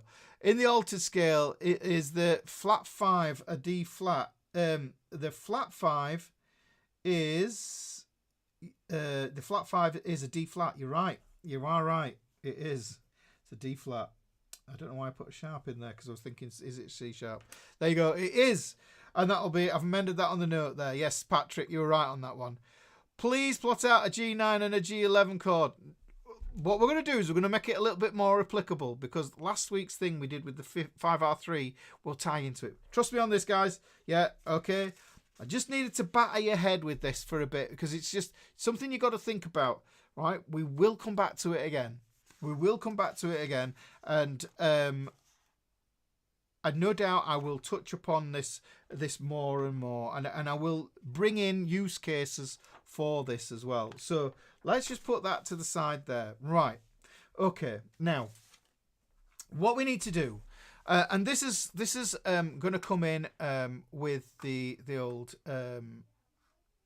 book as well. So let's take this here. So now what we have is we're going to do G major, right?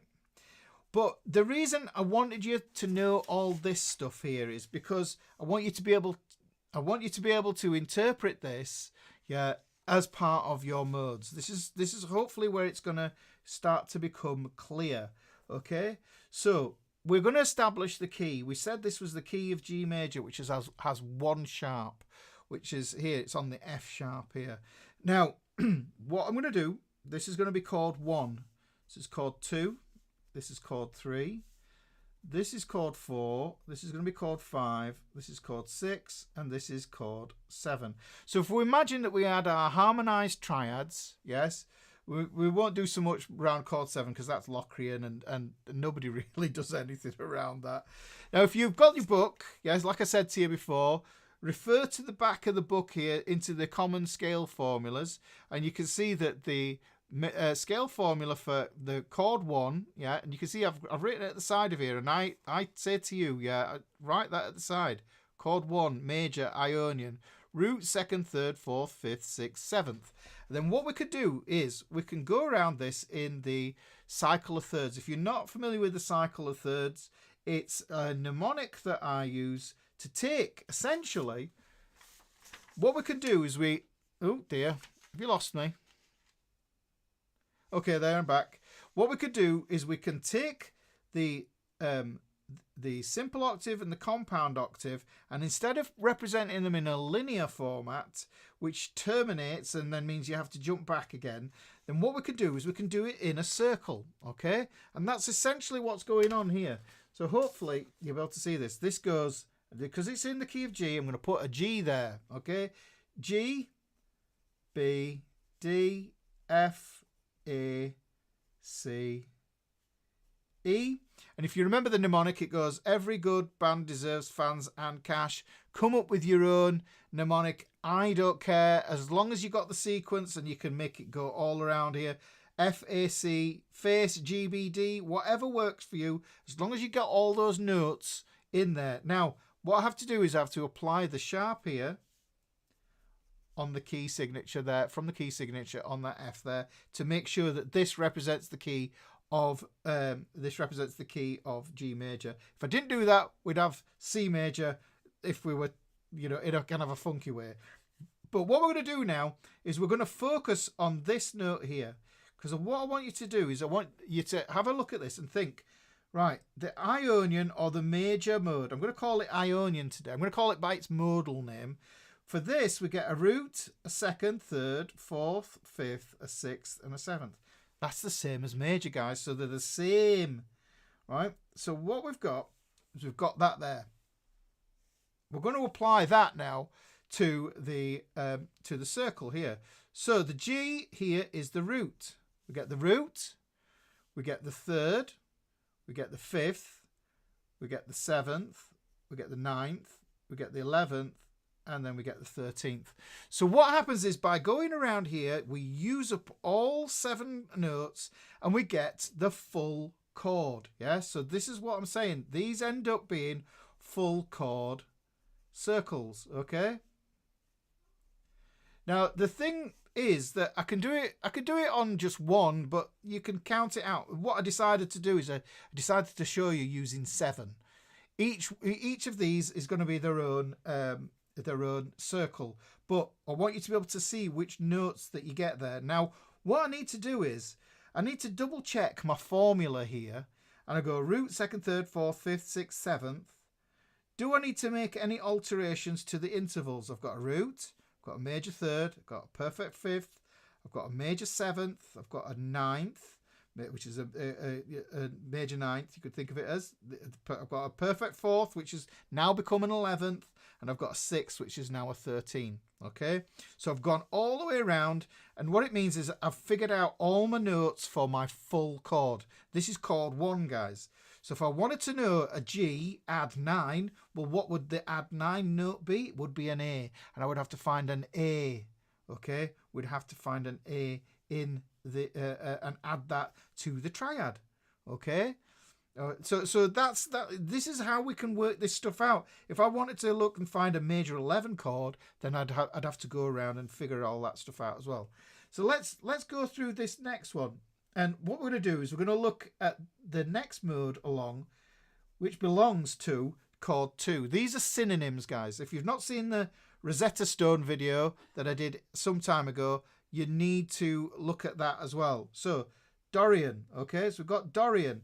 Now Dorian goes root, it goes second, flat third, it goes fourth, fifth, sixth, and then flat 7. So these are the alterations that I need to happen. But the cool thing is with the circle, what happens is I just draw the same notes in the same order. This is my tonic, right? So I always put my key that I'm in. There's my key there. That's my tonic. But the thing is, the chord 2 that I'm on, okay, I need to know where that is. Well, because it, the beautiful thing is the 9 here is already telling me. It's telling me that it's going to be, if I just go around here, but let me just spell this out. G, B, D, F sharp, A. Because what comes after G? It's A. So look, that's going to be chord 2. There's my starting note. So there's going to be my root, okay? A. So G, B, D, F, A, C, E. Okay, so now what I do is I go, this is my root. Okay, this is going to be a second. Okay, hang on, sorry, this is going to be a root. This is going to be a flat third. What am I on about? It's going to be a flat third. I've got to reorganize them. I've got a fifth here. I've got a seventh here. I've got a ninth here. I've got an 11th here. And I've got a 13th here. But let me just check on this, yeah? What I've got is I've got to make sure I've put my alterations in there. So I've got a flat third. Have I got a flat third? Yes. Have I got a flat 7? No, I haven't. I've got to alter this here. So now what I can do is I can see if I start on the note A. Let me zoom in. Let me just zoom in a wee bit on this.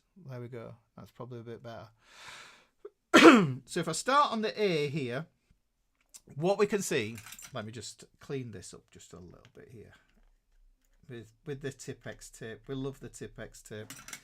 So we've got the flat 3 there. Okay, so we've got the root.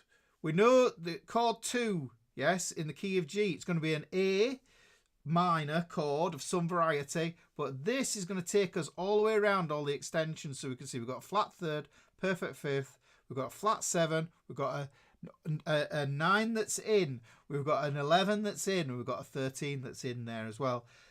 These are the notes that I need to make the adjustments of. So this here tells us how to find that for chord 2. So I'd be thinking this about Dorian, okay? So some chord comes up and I go, all right, okay, it's got a root, flat third, fifth, and a flat 7, a minor 7 chord, a minor 9 chord, a minor 11 chord, a minor 13 chord.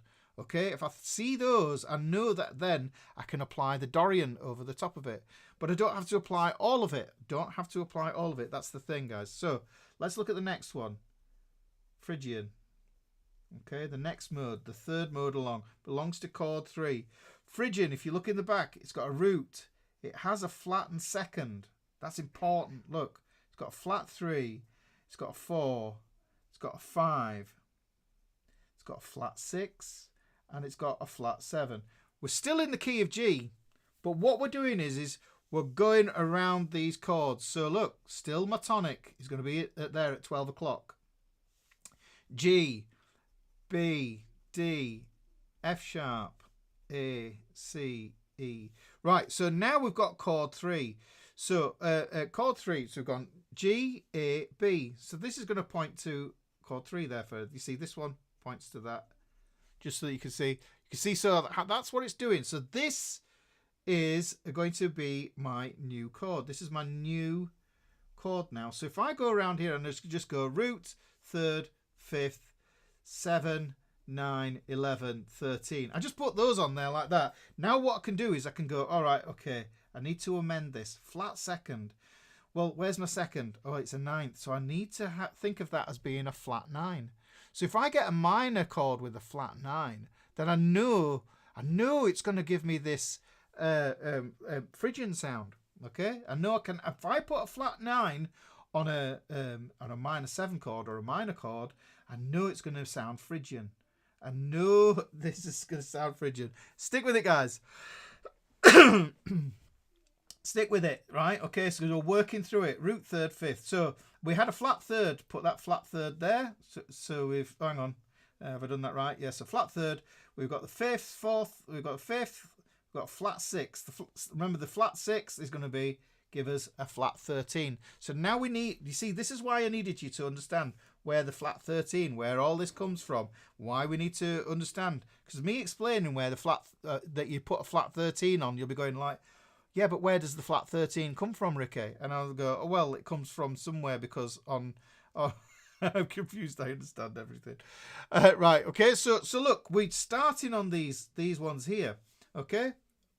So that's the starting note for chord 3.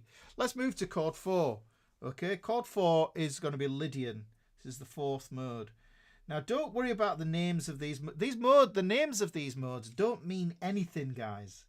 They're just names of tribes, as far as I understand, Roman or Greek tribes. Root, 2nd, 3rd, 4th, 5th, 6th, 7, right? But the thing that really defines Lydian is it has a sharp 4.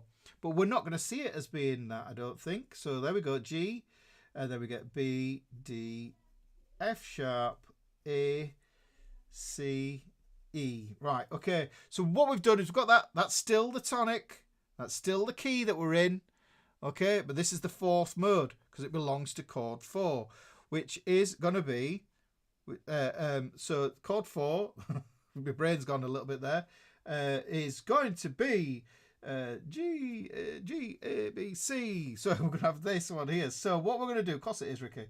So we're going to go there. So we're going to go root from here. So this is the root note for our chord. This is the root note for chord 4. This is the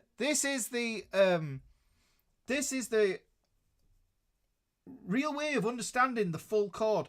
I can't express that word enough there, the full chord. Yeah?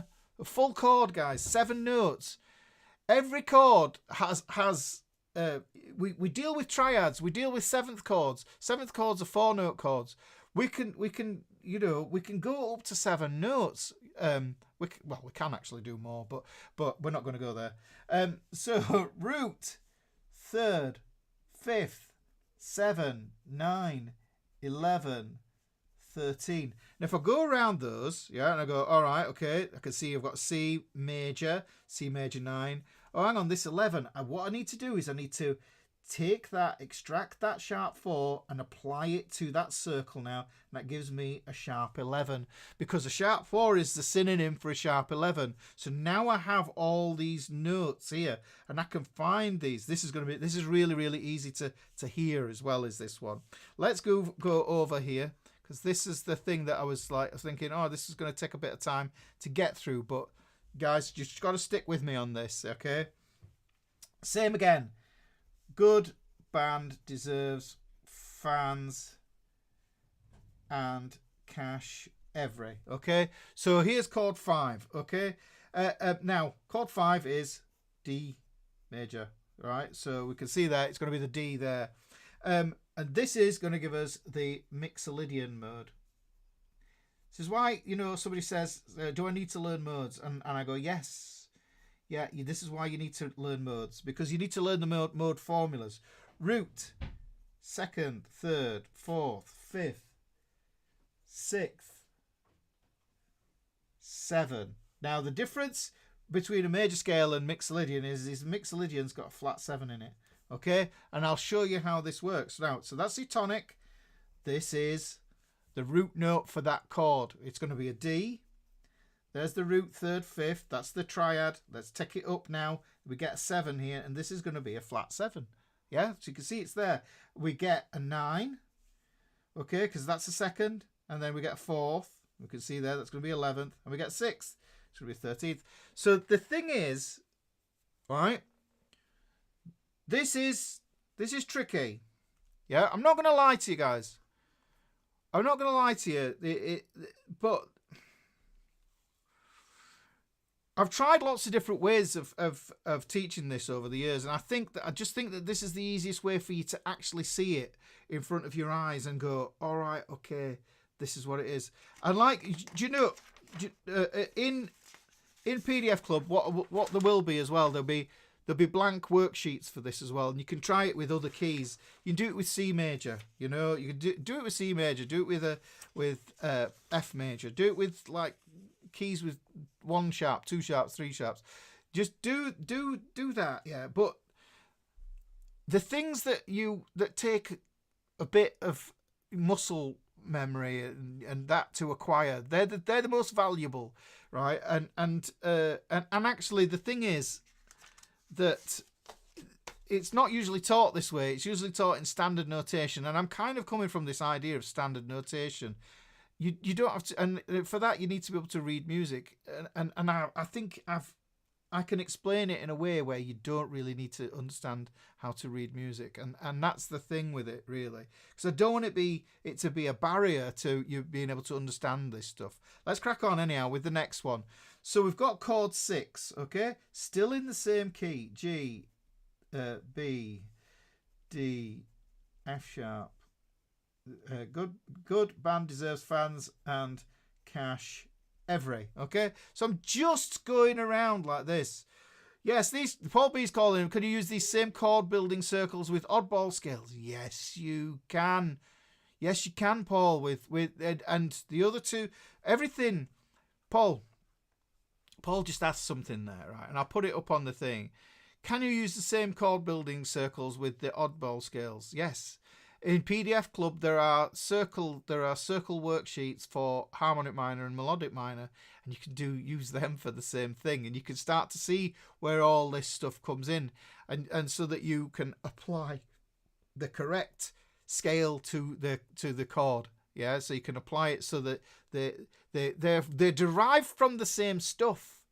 They're derived from the same materials. So the thing is, it makes sense that there is they operate within each other, they overlap each other, and this is the thing. But you've got to work at this, guys. It's like I'm not here to say that this stuff is like the easiest thing, yeah. But if you get it, if you figure it out and you see what's going on here, really, I'm just following it around. We know that for every note that we have in a scale, we can build a chord. And what we do normally is build triads, yes, but those are limited. They're very limited in the amount of texture and tension you can put in them. Now, if you add all 7 notes, the full chord, then you get all the tensions, and then it's up to you then to strip out tensions that you don't like to find sounds that you do like, yes, or to marry those sounds with the sounds of the music that you're playing, and you think, I really like that. Why does it sound like that? Oh, it's in a mode. It's, you know, it might be Metallica, and you know it's in Phrygian, and you think to yourself, all right, okay, this is what I was getting onto when I was talking about the riff lesson that we did as well, talking about modes. So this is the whole part of that thinking of you need to understand your mode stuff as well, but. Yeah, so I'm going to be a stern teacher and put my foot down a bit and say, guys, you've got to learn this stuff, okay? You've got to learn it, and you've got to stick at it, and I know it's tricky. Rewind is your friend. Go over it again. And like I say, what we do with these classes as well is we shorten them down and we make them into little pertinent chunks of information as well and post those. So that's the thing as well. Right, so back on to 6. And Ingo said Aeolian. Yes, indeed. Aeolian. I think it's got all the vowels in there, apart from a U. Right, okay, so look, so we've got Aeolian, we've got root, second, flat third, fourth, fifth, flat sixth, flat seven.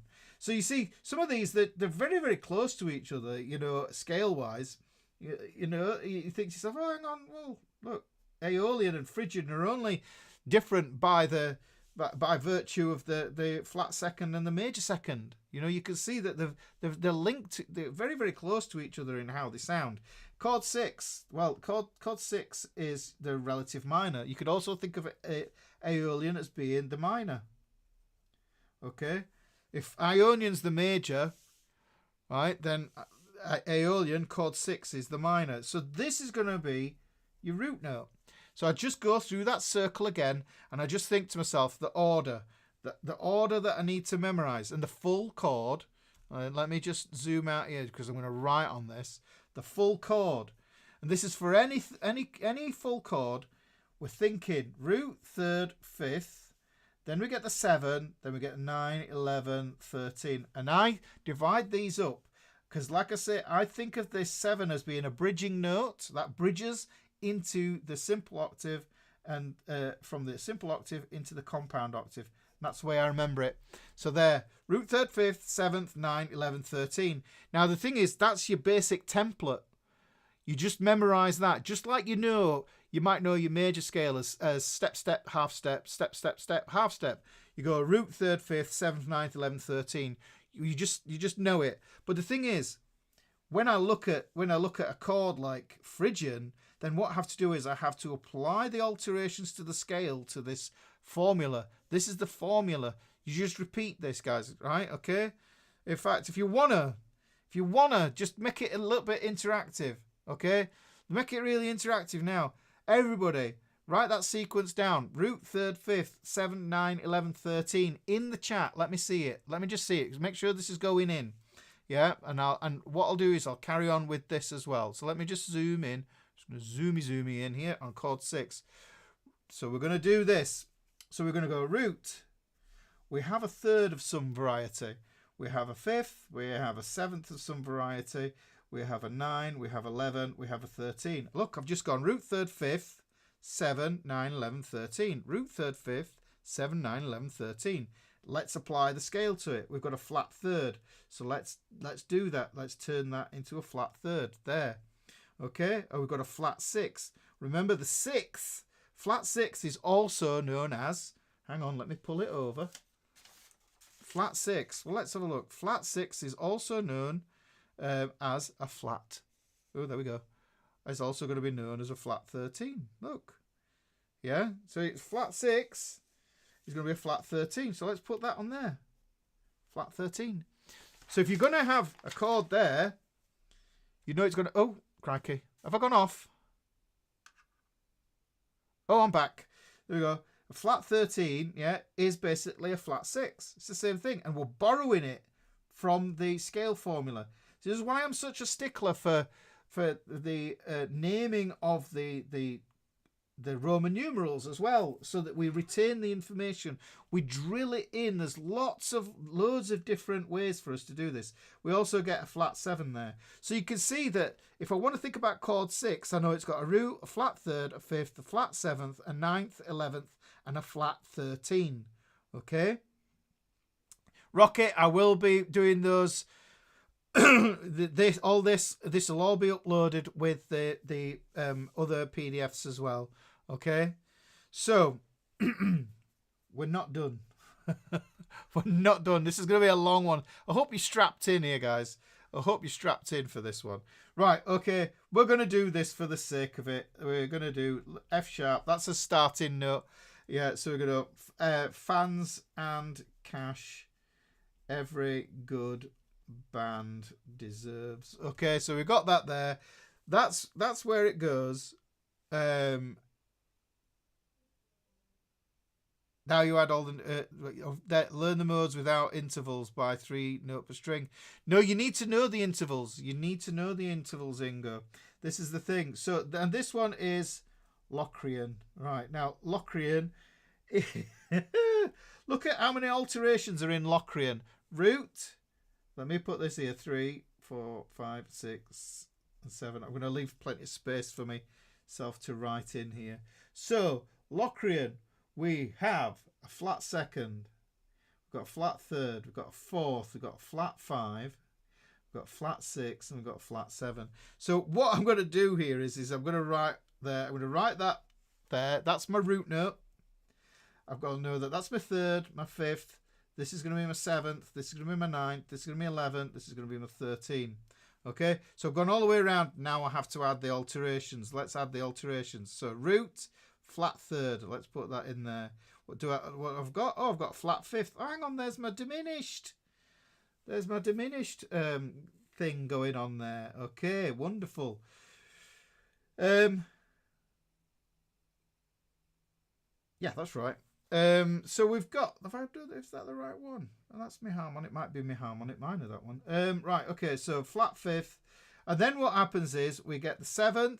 Hang on, that's going to have a flat 7 on it. And then what happens is we get the 9th. Oh, it's a flat 2nd. Let's apply that to that there. So I know I get a flat 9. And then is there anything on the 4, which is the same as 11th? Oh, no, we get an 11th in there. And then on the flat 6, we get a flat 13. So you can see for a chord that is going to have, that's going to match the Locrian, yeah, we're going to get that. We're going to have a root, flat third, flat 5th, flat 7, flat 9, 11, and flat 13. Those are all notes that are going to be applicable to that there, okay? So what we've got is we've got those there. Right, wonderful. Now, the thing is, personally, I've memorized those. I've memorized my modal formulas. You just got to get to this page in the back here. Yeah, hang on. And memorize those modal formulas. Did I miss something out there, Paul? D. Let's have a look. Hang on. You said there. Why no interval count number between the D and F sharp on your circle? D and F sharp. Because we hit the 13th. Root, 3rd, 5th, 7th, 9th, 11th, 13th. Okay. Oh, you mean this 3? Yeah. I'm just wondering why that. Myself, actually. But this is, I will switch this up in for PDF Club. Anyhow, right. Okay, so we've done that. We have done that. But now, would be the, do you know, long hitter? Do you know something? I like your style. I do have to bring a minor sound into this. But look, I just want you to remember what we're talking about here. Within these shapes that we've used so far, yeah, within these shapes, F sharp would be Locrian, which we're not covered. We're not going to do Locrian. We've done it on the sheet, but you're probably not going to go anywhere near it. You're probably not going to play that. Okay? Did I flat the 3rd? Yeah, I flatted the 3rd. It's all on there. It's on that sheet. But look, what we need to do is we need to move it into the... let's not get hung up on Locrian, because it's like using it. It's not going to come up. It's just not. It's not that obvious. But I put it in to be complete to give you to do all 7 chords, just so it's there. Okay. I need another 5-hour class. Yes. Right. Okay. So here we go. Right. Now, let's look at that. And I've already kind of touched upon this in previous lessons, guys. Which I'll post in. I'll post in the PDF Club. I'll post in the PDF Club. I've already done these, and I've shown them like this. Now, these are the shapes we were looking at last week. Yes, I put a flat 7 in the Phrygian. Did I not? Yeah, oh, no, you're right. I didn't. I didn't put it in there. I wrote it out in the scale formula, but I didn't write it on there, that bit. There you go. There you go. I'll check it. I'll check my own work after. But what we're going to do here is we're going to go through these shapes here. Fifth root. No, actually. I think we're just running out a little bit of time. But what I want you to understand with this, guys, is that we can apply this. We can apply this to the three shapes that we had. What were the three shapes that we had last week? We had the 5/3 shapes that we had were E, A, and D shapes.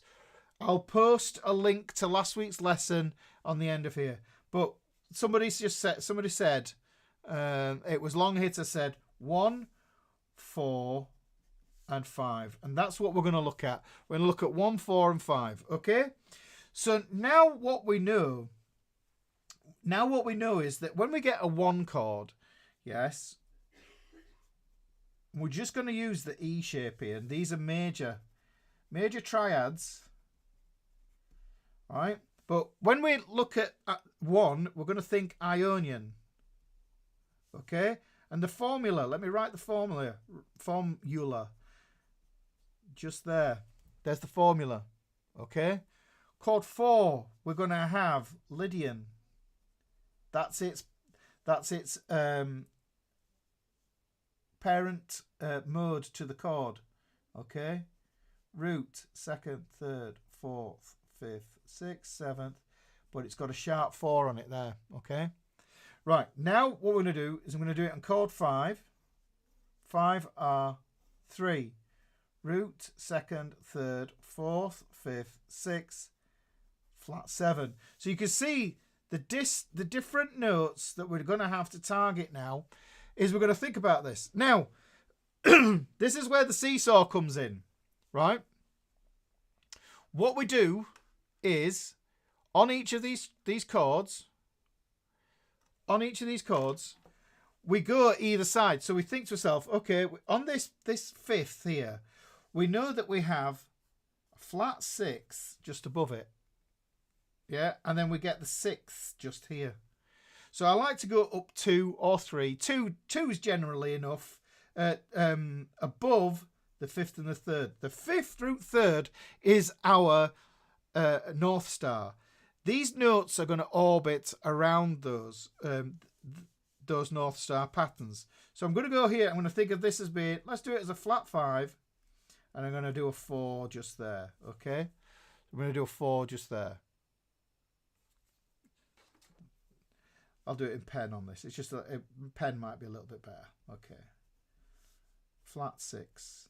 And then we get a 6 there. On the root, we know we're going to have a 2nd here. Well, what we're going to have is we're going to have a flat 2nd here. If we go here, we're going to have the 7th just here. And we have the flat 7th just underneath it. Okay. On this 3rd here, what we get is a flat 3rd. Let's go up. We're going to have the 4th here. Then what happens is we get the flat 5. And let's just fill this all the way up to this. It's going to be the 5th. So you can see I've just contained it within those 3 strings, because this is what we were talking about last week. A string group. A string set like that. We take a string set like that. And then what we can do is we can see where the triad fits in that. And then we have the notes orbiting the triad. But we know what these are going to be called. Yeah, we know what we can get out of these. So we know that if we wanted to think of some chord and we wanted to add a flavour of it on. Right, now it's time to get the guitar. Let's pull this up here. Let's do this here. Boom. Let's pull this here. Is this the one? Is that the one I'm going to do there? Yep, that's the one. Right. So I could play this anywhere, and I could think of this as one chord. Yeah, so I think to myself, I want in notes. I want notes that are within the chord. And then I look and I think, well, the 2nd. Okay, where's the 2nd going to live on here? Well, the nearest place I can find that is from my root. 5th root. So there's my root. And then I go up and I can go like this.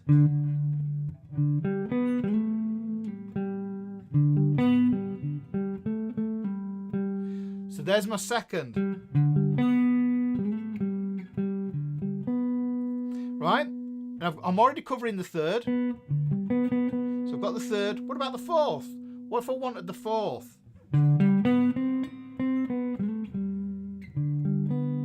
So now you can start to hear that these notes are all in.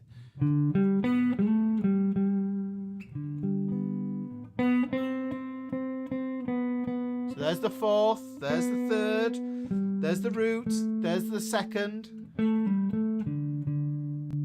So now what I've done is I've added some extra notes in there. I've got the second and I've got the fourth, which are nice. But what I can also do is I can think to myself, okay, well, where would I find the sixth? Okay, well, I can see that the fifth is there and my sixth is going to be here. Look, so I've got, if I go there on that fifth,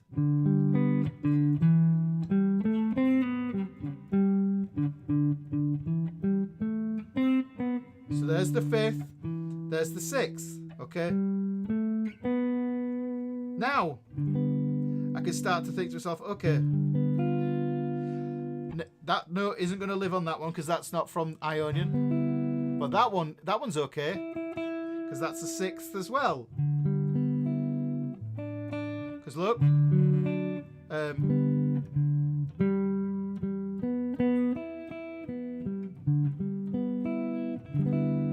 there's the flat seven, there's the sixth, flat sixth, fifth. Okay, so we'll play that chord in that shape, but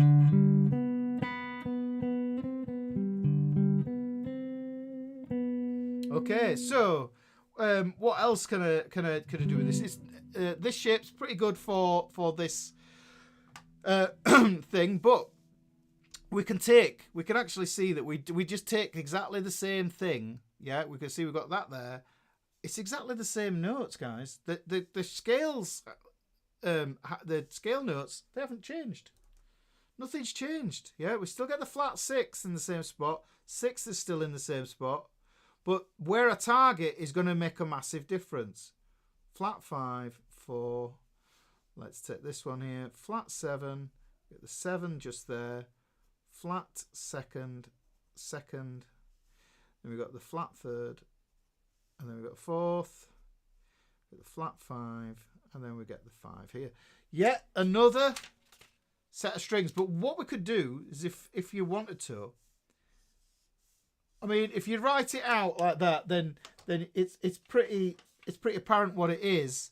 But you could actually do extra little circles around just so that you can spot where these notes live that going to help you to flesh them out. And when you start to do that, you'll start to see scales.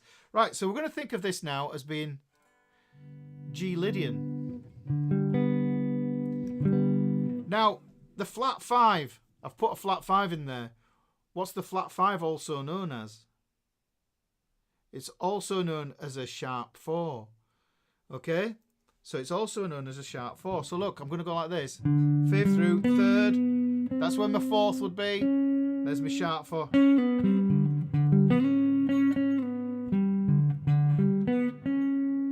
There's my sharp 4. I can release to a 5th there.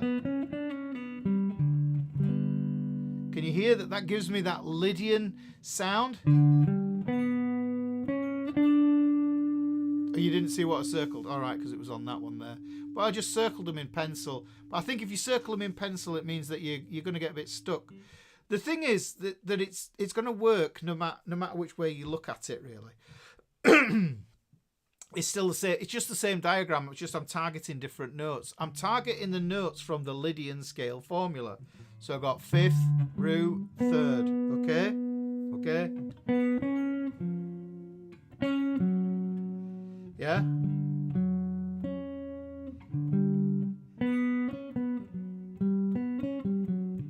So I've got the 5th root 3rd there. Someone said sharp 11. So I could think of, I've got to put my 7 in for that to become a sharp 11.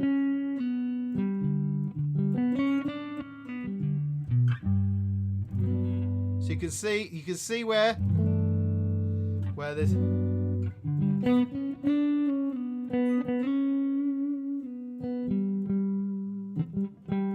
Right, now I'm on the 5th. Have I got a normal 6th? Yeah, I've got a normal 6th. I can slide up to the 6th as well. I've got a normal 2nd. Sorry, there's my 6th. There's the 2nd. There's the 6th.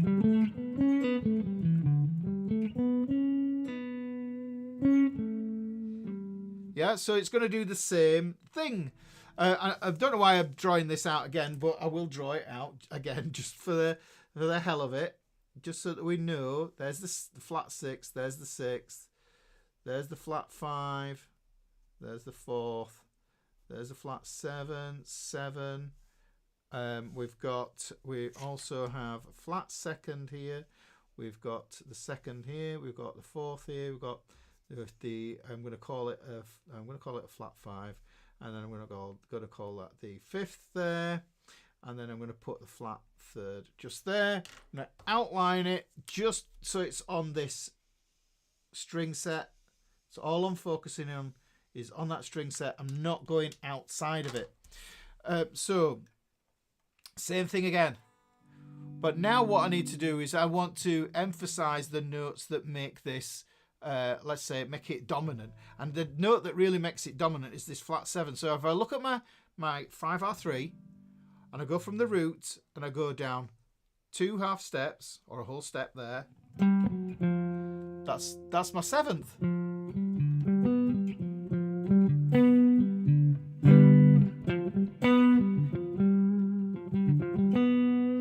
Yeah, so you can hear.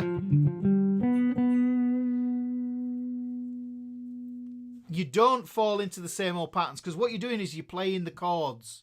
You are playing the chords. You're matching the mode notes, the modal notes, which this is, like I said, this was Mixolydian, is the mode.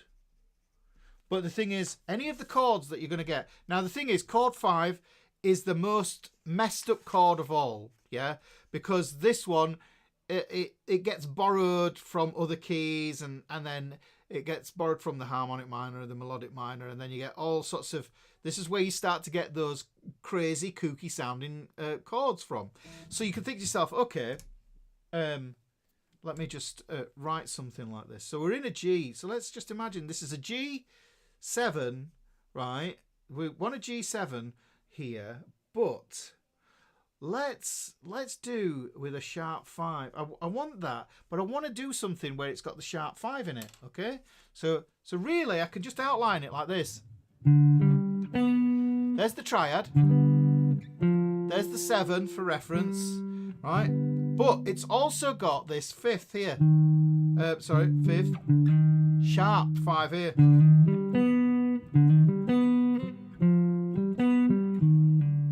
So now you can hear,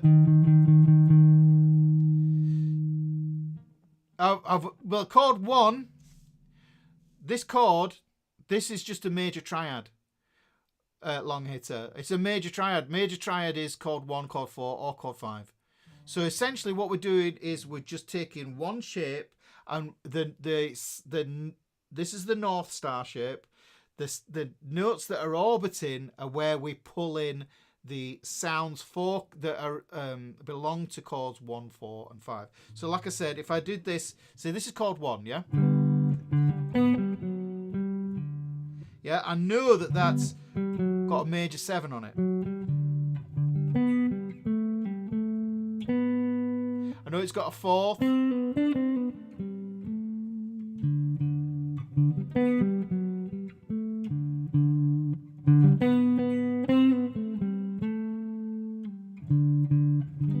So you can hear it definitely ties in with that. And the thing is, chord 1, if we add the 7 to it, we get a G major 7. Chord 4, if it was chord 4, and it would be a major 7. But if it was chord 5, we'd have a dominant 7th chord instead. But we don't need to think that way. What we need to do is just focus in on this 5/3. Yeah. So if we're on Lydian, right? because it's got a major 7, that's what I'm going to do. That's what I'm going to target. 5th root. There's my root. There's the 7. Okay.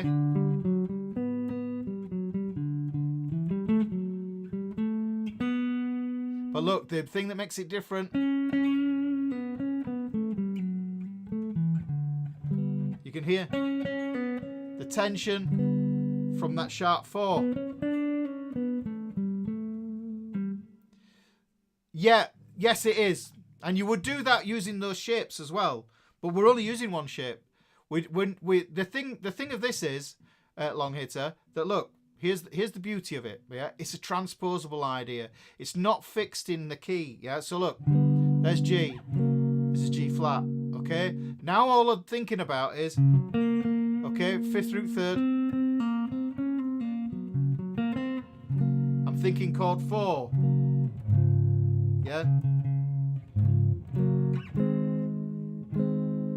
Yeah, I would be thinking like that.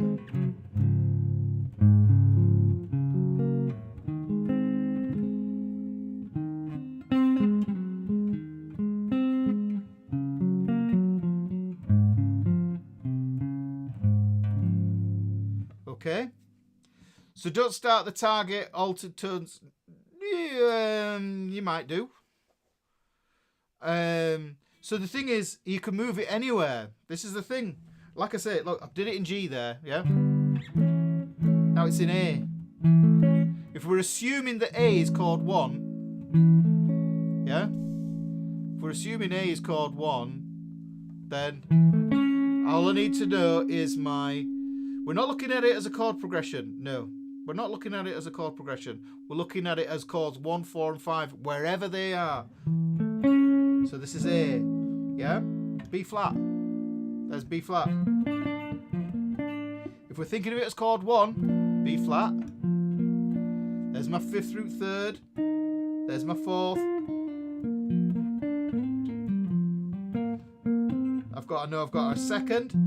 I've got a 6th there. I've got a 7th here. I could even have the 6th there on that string. And I could have the 4 here.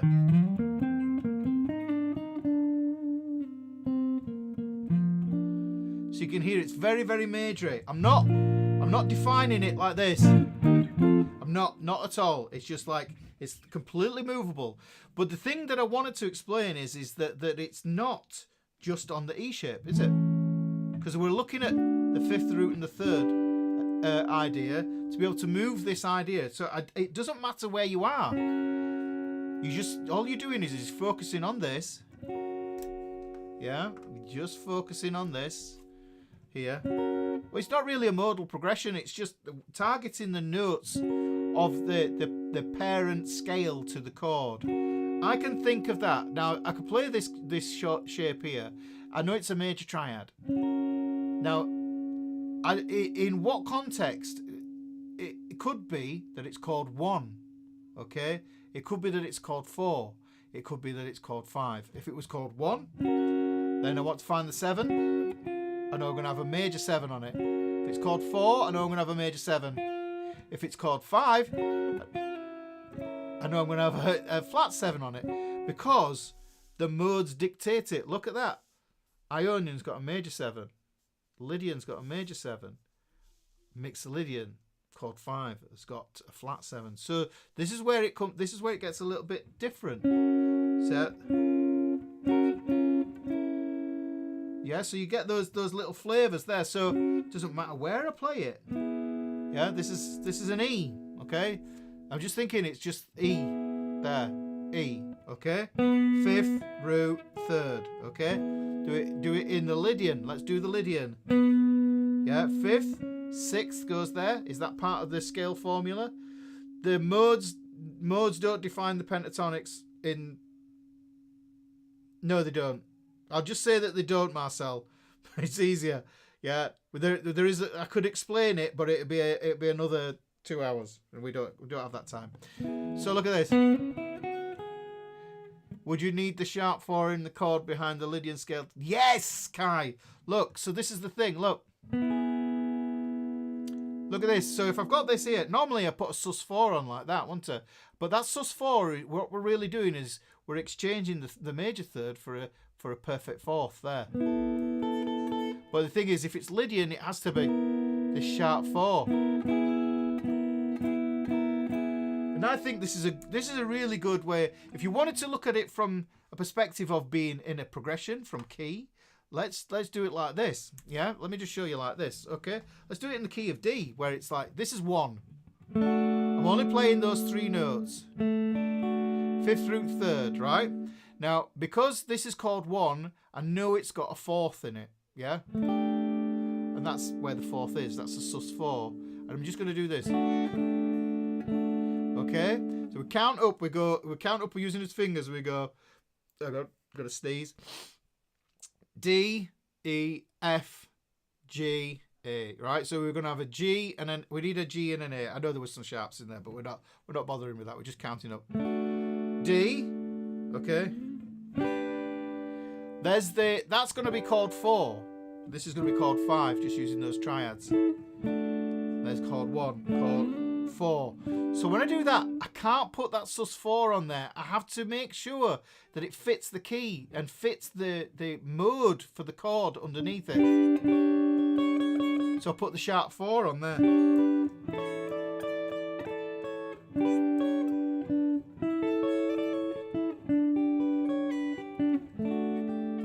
Because if I don't, what will happen is that you'll hear that chord 4 will sound off.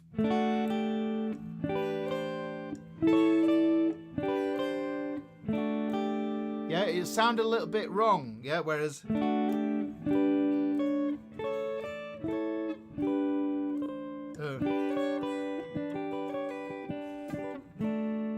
Okay, so when I'm down here, I would be thinking to myself, this is 1, chord 1.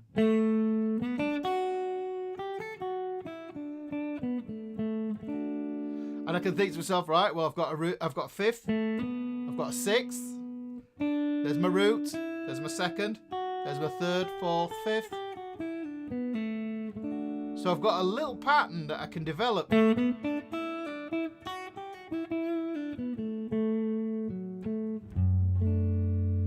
Yeah.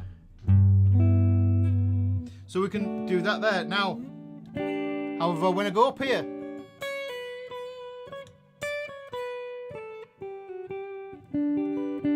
I've still got my 5th. I've got a major 6th because this is now my Lydian chord. 6th, root, 2nd, 3rd, sharp 4, 5.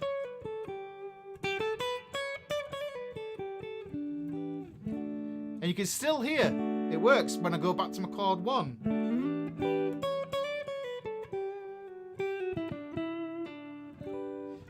Chord 5. That I could put that flat 7 in there.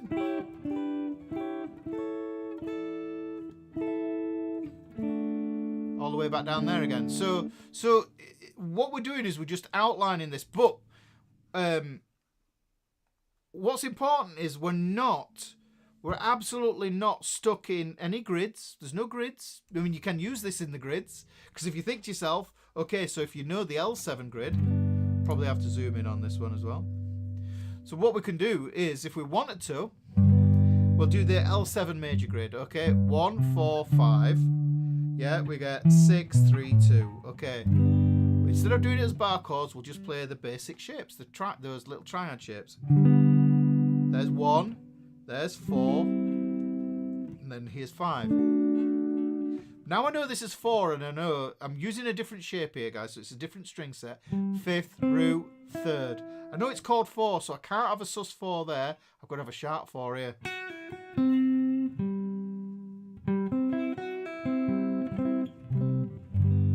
It doesn't sound wrong. Yeah.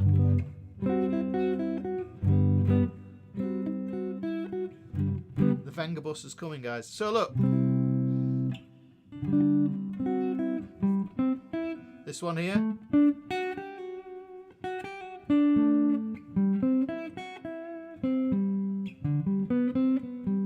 I'm just playing with the suspended sus4s here. Move it to chord 4. 5.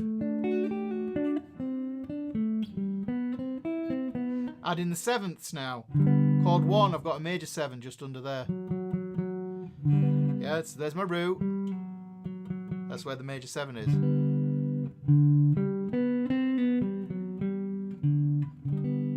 Now do the same on chord 4 here. This is a progression.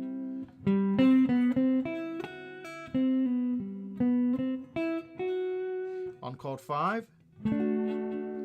Yeah.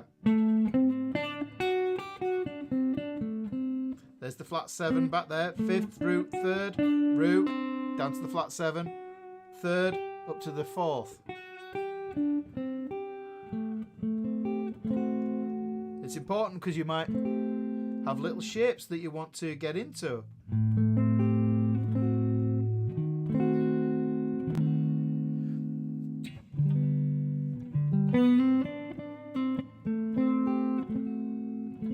Okay, I'm just joining chord 1.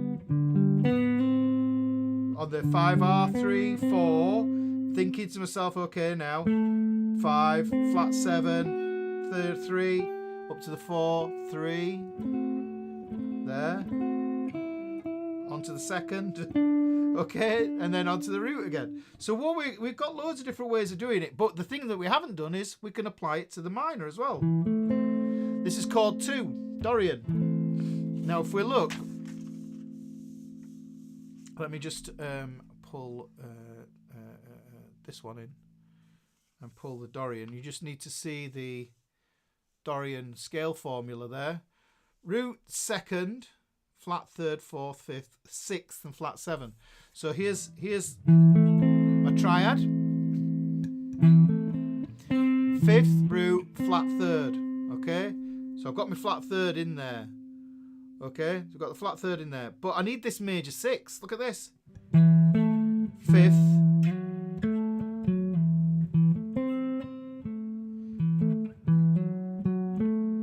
There's the 5th, there's the 6th. And I've got it here as well. Look, I can think to myself, there's my root, major 7, minor 7, 6. Okay, so let's put that together. Root, then I go to my flat 7 to my 6th, okay?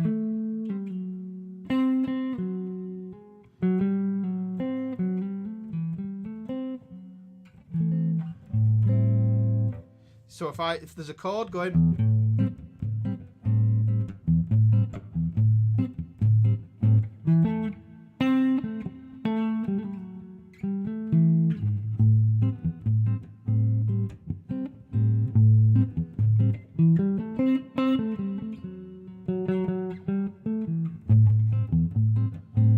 so I'm just borrowing from that and I'm getting that kind of Dorian flavour.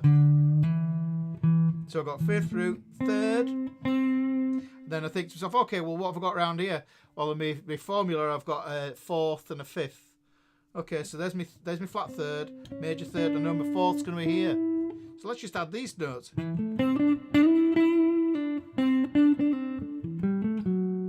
So let's put that in there.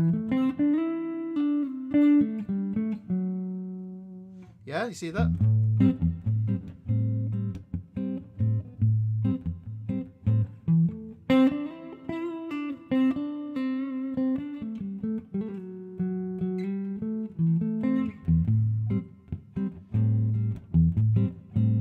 Okay? So you can hear that now what I can do there is that this is gonna sound weird, right? Because Phrygian is a tension scale, right? So this is chord 3. This is Phrygian. Chord 3, Phrygian. 5th, root, flat 3rd. Okay? Now we know that on this mode we have I think a real standout one is root. We're gonna have this. You can hear it already.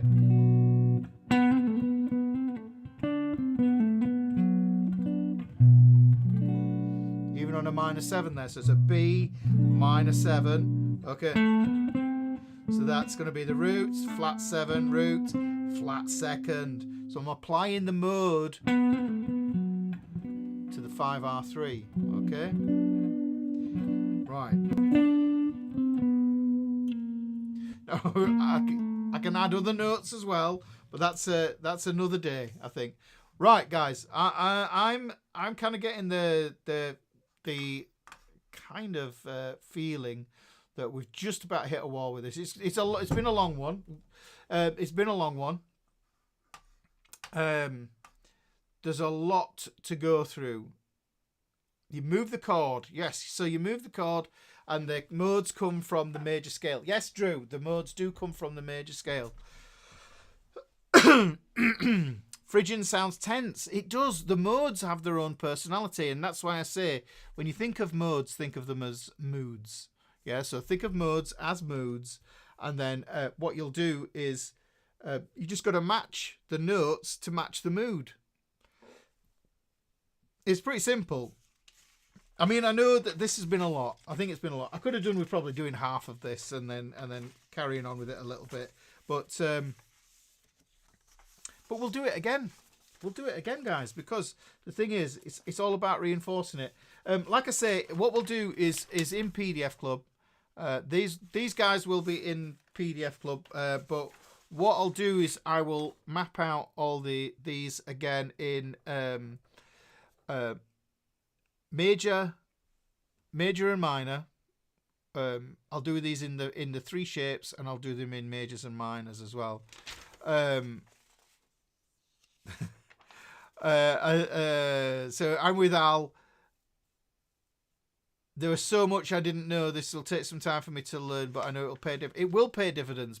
And that's the thing, you see, because you'll know. See, that's the thing when you're improvising or whatever. It's like it's playing the right note at the right time, and that's the thing. But how do you know what the right note is if you don't know what the right note is? You can guess. And you can go, oh, that didn't work. That didn't sound the way I wanted it to. And then you know, and you're just a little bit dissatisfied. So hang on. So mode tones are used around the chord. Remove the bit about tonic. Yeah. So the mode tones are used around the modal triad. Yeah. So you think about if you think about Ionian, it's a major mode. It's got a major triad. You think about Dorian, it's a minor mode. It's got a minor triad, okay? Phrygian is a minor mode. It's got a minor triad. Yeah, so the thing is, all you're doing is matching that to it. And the thing is, if you play the wrong mode on the wrong chord, you know, you might play it, you know, say in C major. Let's say it was C major. We've got chord 2 is D minor, chord 3 is E minor, and you're trying to play Phrygian, but you play it on the D minor. It's going to sound wrong. Yeah. So the thing is, yeah, you're kind of nearly right there, but don't think of it as it's completely transposable. Is this idea? It's so that you don't get stuck in a framework. Yes, it works within a framework, but oh, thank you, Daryl. Thank you very much. I'm glad it's opened your eyes. I do worry sometimes that I do go down the garden path with some of these. But what we need to do is you need to some stuff you just need to hammer away at it. And like I say, I will come back at this one again.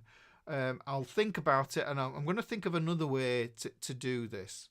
I'm going to think of another way. And I think what I wanted to do is I want to come in with a more sort of practical. I did want to come up with a more practical approach and give you some homework with this one as well.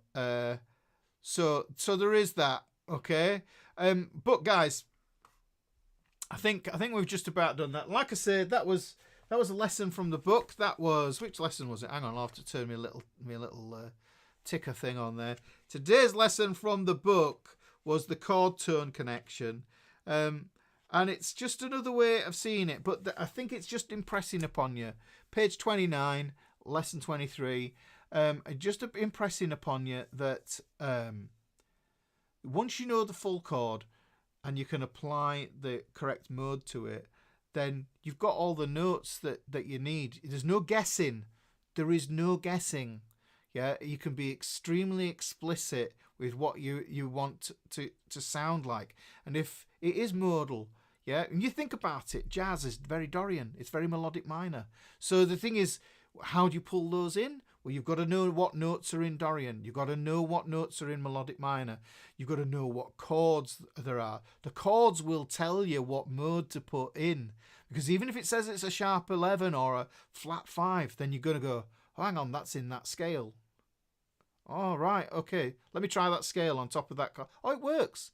That note doesn't work.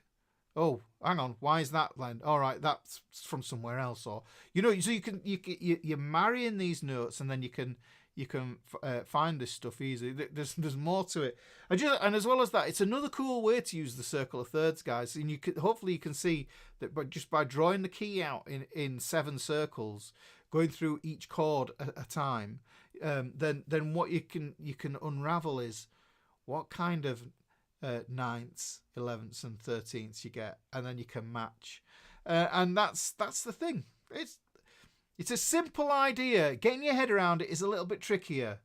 Yes, you do need to have your guitar with you, but what I'd say, guys, is there are 7 modes. Yes, take a mode every day. Yes, and what you do is write it on a piece of paper in the morning, put it in your pocket. Yeah. Just write the mode down. Ionian, root, 2nd, 3rd, 4th, 5th, 6th, 7th. Write it down. Put it in your pocket in a piece of paper, right? And then what you do is you just you find it in your pocket. Oh, you take it out and read it when 2 or 3 times a day, and put Dorian in on Tuesday. You put Phrygian in on Wednesday. Okay, 7 modes, 7 days. Yeah, do that. Write it out. Put it in your pocket. And memorize the formulas. And then you'll understand, and you can think to yourself, all right, Dorian belongs with chord 2. Dorian is chord 2. They're the same thing. Yeah, so they are the same thing. This is where the Rosetta Stone lesson comes in. Really useful. I'll repost that in the Fretboard fraternity as well. So make sure you keep an eye out for that as well, guys. So, okay, if you don't have the book, here's a link to the book just there. Yes, so like I say, you can get that on Amazon and all that good stuff, and on Lulu as a spiral bound.